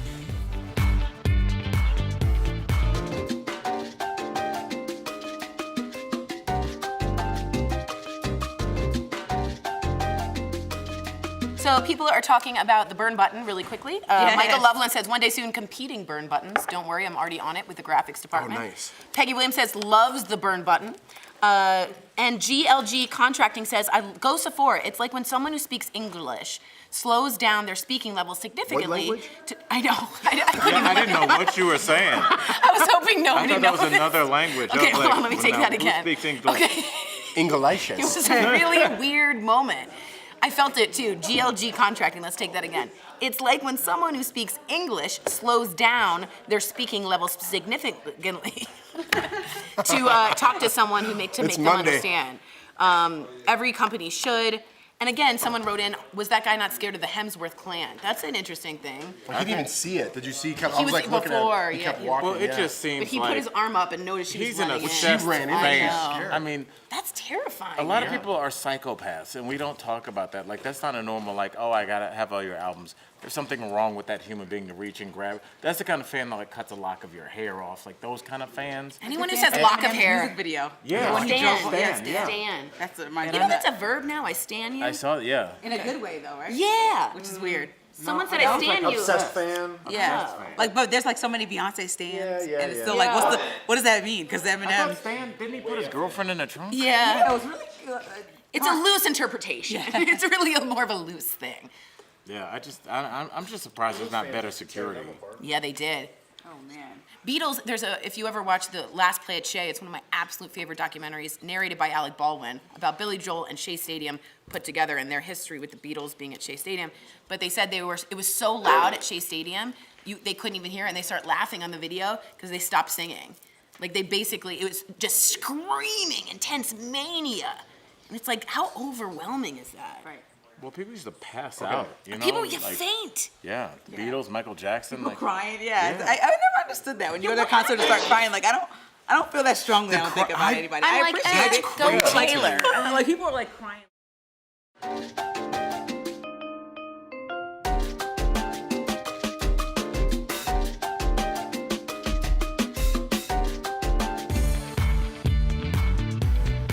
Welcome back to DBL. Happy Pride Month from all of us here at Daily Blast Live. June is recognized as LGBTQ month. So what does that mean? The Stonewall riots of 1969 at a gay bar in New York City put gay rights in the national spotlight as protesters stopped being silent and were fed up with being harassed and criminalized. 50 years later, members of the community and more celebrate in colorful style at elaborate parades across the country all month long since the first ever march in 1970. Taylor Swift rocked Rainbow for the iHeartRadio Wango Tango show over the weekend. That was a mouthful. She went even further, writing a letter to Republican Tennessee Senator Lamar Alexander, urging him to vote in support of the Equality Act, which protects LGBTQ people from discrimination at work, schools, and public places. Tons of major brands sport rainbows in solidarity with Pride Month every June. But how are these companies actually contributing to the LGBTQ community? Is it authentic? Is it genuine love for the community? Or is it just good marketing? I hypothesize that it doesn't matter. That it doesn't matter Why'd you if say it's. it like that? I wanted to make it a big deal, but it just wasn't. No, good. Sorry, valid point. I was like, Professor Plum in the conservatory. I think I was just sort of thinking about it, that even if it is for their benefit, it's raising awareness for people and normalizing something that wasn't normalized before. So at some point, I don't care if you aren't walking the walk. If you support and have a gay pride flag out your door, that's another moment where a gay teen sees someone supporting them. Even if you don't care about their cause and then they're making money off of these people suffering or their cause that they're trying to put out there? Yes, because awareness for the LGBTQ community is so important. They were so exercised or outcasted that for Taylor Swift, who is a non-political entity, basically, to be making this is huge. But I think any awareness, remember the ALS ice bath challenge? All of that was just to get you guys to know what ALS is. ALS is research, awareness. I think if you look at some of these companies and look at who is running them, and if that person is somebody who votes against LGBTQ rights all the time, if that's somebody who's like, I don't think the LGBTQ community will want that support. Like Chick-fil-A, for instance. Yeah, like if Chick-fil-A randomly made a Chick-fil-A sandwich, would they be like, cool, let's get it, thanks for supporting No, it. but I think that like Hobby Lobby, like we know where they stand, so that would be odd. But I just don't care if you aren't giving donations. If you put a gay pride flag, that's a big moment. I totally see your point. I would question if it's just like maybe it's this company's first step. You think about probably who is the CEO of these companies. They're probably older people, very conservative people that grew up with a certain set of values. I think we are going to see, as we see tech coming into it, we're going to see different companies that are going to be more progressive in their thought. And we're already starting to see that with the type of items that they buy. Like Gillette or right. I mean, look, we're already talking about Gillette ads and things like that. So I think as we see younger companies come along, we'll see these kind of the ideological thoughts start to change from the top on down. I think so too. I like it. All right, guys. The cast of BH 90210 is sharing some behind-the-scenes moments. I do not like the BH. Let's get up to Raquel. She has news at the moment. Jeff, you're going to have to hear me say it again. The cast of BH 90210 is back together for the reboot and in real life. Tori Spelling shared this bikini photo of her co-stars Jenny Garth and Gabrielle Carteris. The show might be based in California, but they are currently shooting in Vancouver. Tori also shared this snap of the crew saying she's glad to have them as roommates for the summer. You're going to have to hear it again. BH 90210 will premiere on Fox August 7th. Thank you, Raquel. Why does that drive me crazy? Because it's annoying. Like, how long is it to say Beverly Hills? Right. It's just like that's what you and I don't like. It was good to see you today. Just put the Y in the O. I was mad at IHOP when they were, instead of international, I'm like, who do you think you are? Really? That's a long thing to say. That is Come on, quite long, IHOP is very long.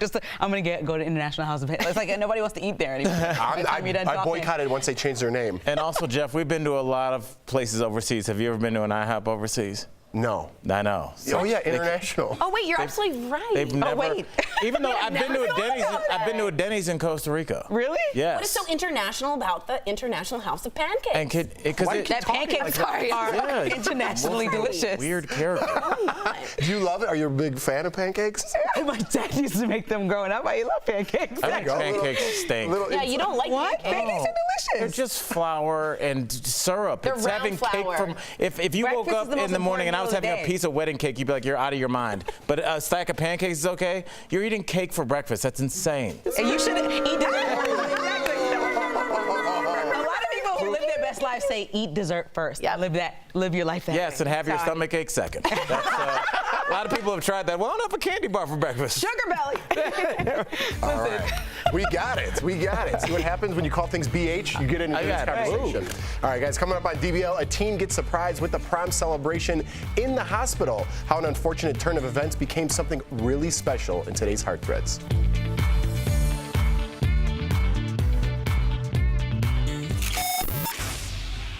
You guys, DBL Nation, I've been getting a couple challenges. How fast can you do your makeup? And today we're gonna find out. So I'm gonna start right away right now with a little bit of Tatcha Eye Pro Cream. This guy is going to help for brightening. This is what I use every single day instead of a concealer. It's gonna make sure that I look nice and awoke underneath my eyes. Quick and easy way for anyone at home that doesn't wanna use a concealer to still get a hydrated and brightened finish and actually get some skincare in their makeup. This isn't just a concealer, it's an eye cream once again with a tint. I wear the shade Candlelight from Tatcha Harper, but you guys let me know what you use. Now next, I'm going to use Kosas Facial Oil Foundation. This is amazing if you live in a dry climate like myself here in Colorado. And I'm gonna take this foundation, I'm gonna put it onto a powder brush, and this is great for spreading out coverage. I actually got this trick from my husband, Ty J. Banks, I see you out there. And you're gonna just get this even hydrated glow for your foundation. Is this for camera? Probably not, but great for everyday wear if you're working in an office, if you're working just anywhere except for in front of a camera, you should totally have this foundation. I got this about 3 weeks ago and it stays on my skin all day. And notice I'm working with makeup all day as well. I get hot, I get nice and warm through the day, I'm moving around, and still this foundation goes all over my skin beautifully. I barely even have to look at it and it looks like butter, guys. So that's gonna be my Kosas Foundation Oil. Next up, I'm gonna take a little bit of a loose powder foundation and we're gonna blend this guy all over to set that foundation. Now, you might be asking, why are you gonna put a powder on top of foundation or on top of an oil if you're dry? I still wanna set it. I don't want this guy to move all over my skin, so the powder is going to help to make sure that it's gonna stay locked and loaded all day so I have a beautiful appearance, but I still have that smooth glow, okay? Now next here, I'm gonna take a little bit of a cream blush from Too Faced Cosmetics. This is from their Peach collection. And this is a matte cream blush to give me a little bit of color on my cheek. Welcome back to DBL. Now today's Heart Threads is all about giving back. Watch how a community arranged an unforgettable prom night for a teen in the hospital. This teen was hospitalized on prom night, so hospital staff brought prom to her. Alexa had been looking forward to prom for months. That's all she kept talking about was prom, and that she really wanted to go and dance and show off her beautiful dress. Alexa has Down syndrome and suddenly needed to have emergency surgery, derailing her much anticipated plans for prom. After surgery, her friends, family, and hospital staff decided to surprise Alexa and told her to go put on her prom dress.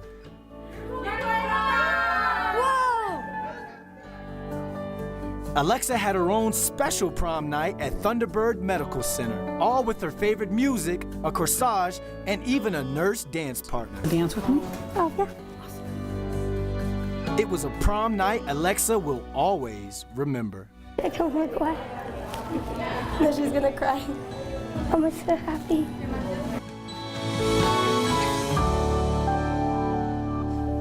That got me for a little bit there. We'll be right back. Promotional consideration.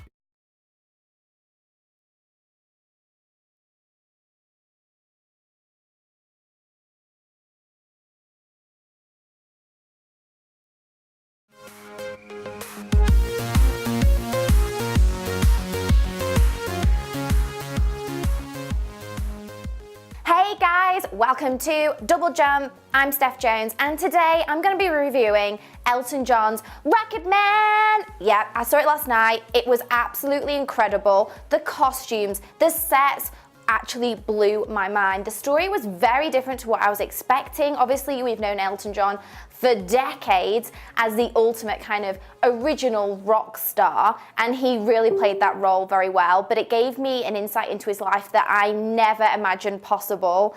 The sex, the drugs, the alcoholism, the kind of self-torture of his life, it actually was quite depressing, and also it was kind of portrayed in a whole musical format. I wasn't expecting that. If you remember the Bohemian Rhapsody biopic of Queen, where it showed Freddie Mercury's life and then him performing on stage as the music element, this was a completely different vibe. So Elton's songs were used to express different times of his life and emotions, and it was really quite heartfelt, and I was surprised at how damaged, if I can say that, how damaged he was as an artist and how his upbringing was. One thing I thought that was really interesting was a couple of the people from work I went to see the film with said they thought his upbringing was really sad, but to me, it just seemed very British. So there we go. I would say definitely go see it in the cinema if you're an Elton John fan. If you're not massively into musicals, Redbox, but I definitely think it's worth a watch. It was awesome, and yeah, come back next time for more DBL Jump. Rocket Man, Elton John, super great costumes, singing.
welcome back to DBL. We love sharing your comments, right, Tori? We sure do. Linda Tootin-Malden, great name from 12 News in Phoenix, says, a practical joke is one thing, but giving that to a homeless person who is probably starving is nothing short of cruelty. Should have made him eat a full bag of the same thing. He did have to pay $22,000 plus to the man, but yeah, the man vomited and was ill after because of it. So I completely agree with Linda. How about, Al mentioned earlier, how about having him work at a homeless shelter? Oh, that's brilliant. That's do that for 15 months. Yeah. That's brilliant. Yeah. Peggy Williams says, love the burn button. Yes. Can I try that? Yeah. Michael. Can somebody comment, hate the burn button? Michael Loveland writes, one day soon, competing burn buttons. Well, I think we just were doing that. Yeah. I hate the burn button. Burn button. We're done.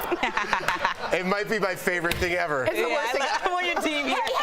Sorry, this is amazing. I like Lindsay. You're coming back tomorrow, right? Yes, I am. Yeah. Yes. Okay. She's back tomorrow. All right, guys. We'll see you guys tomorrow. Great job, Lindsay. Same time, same place. You guys.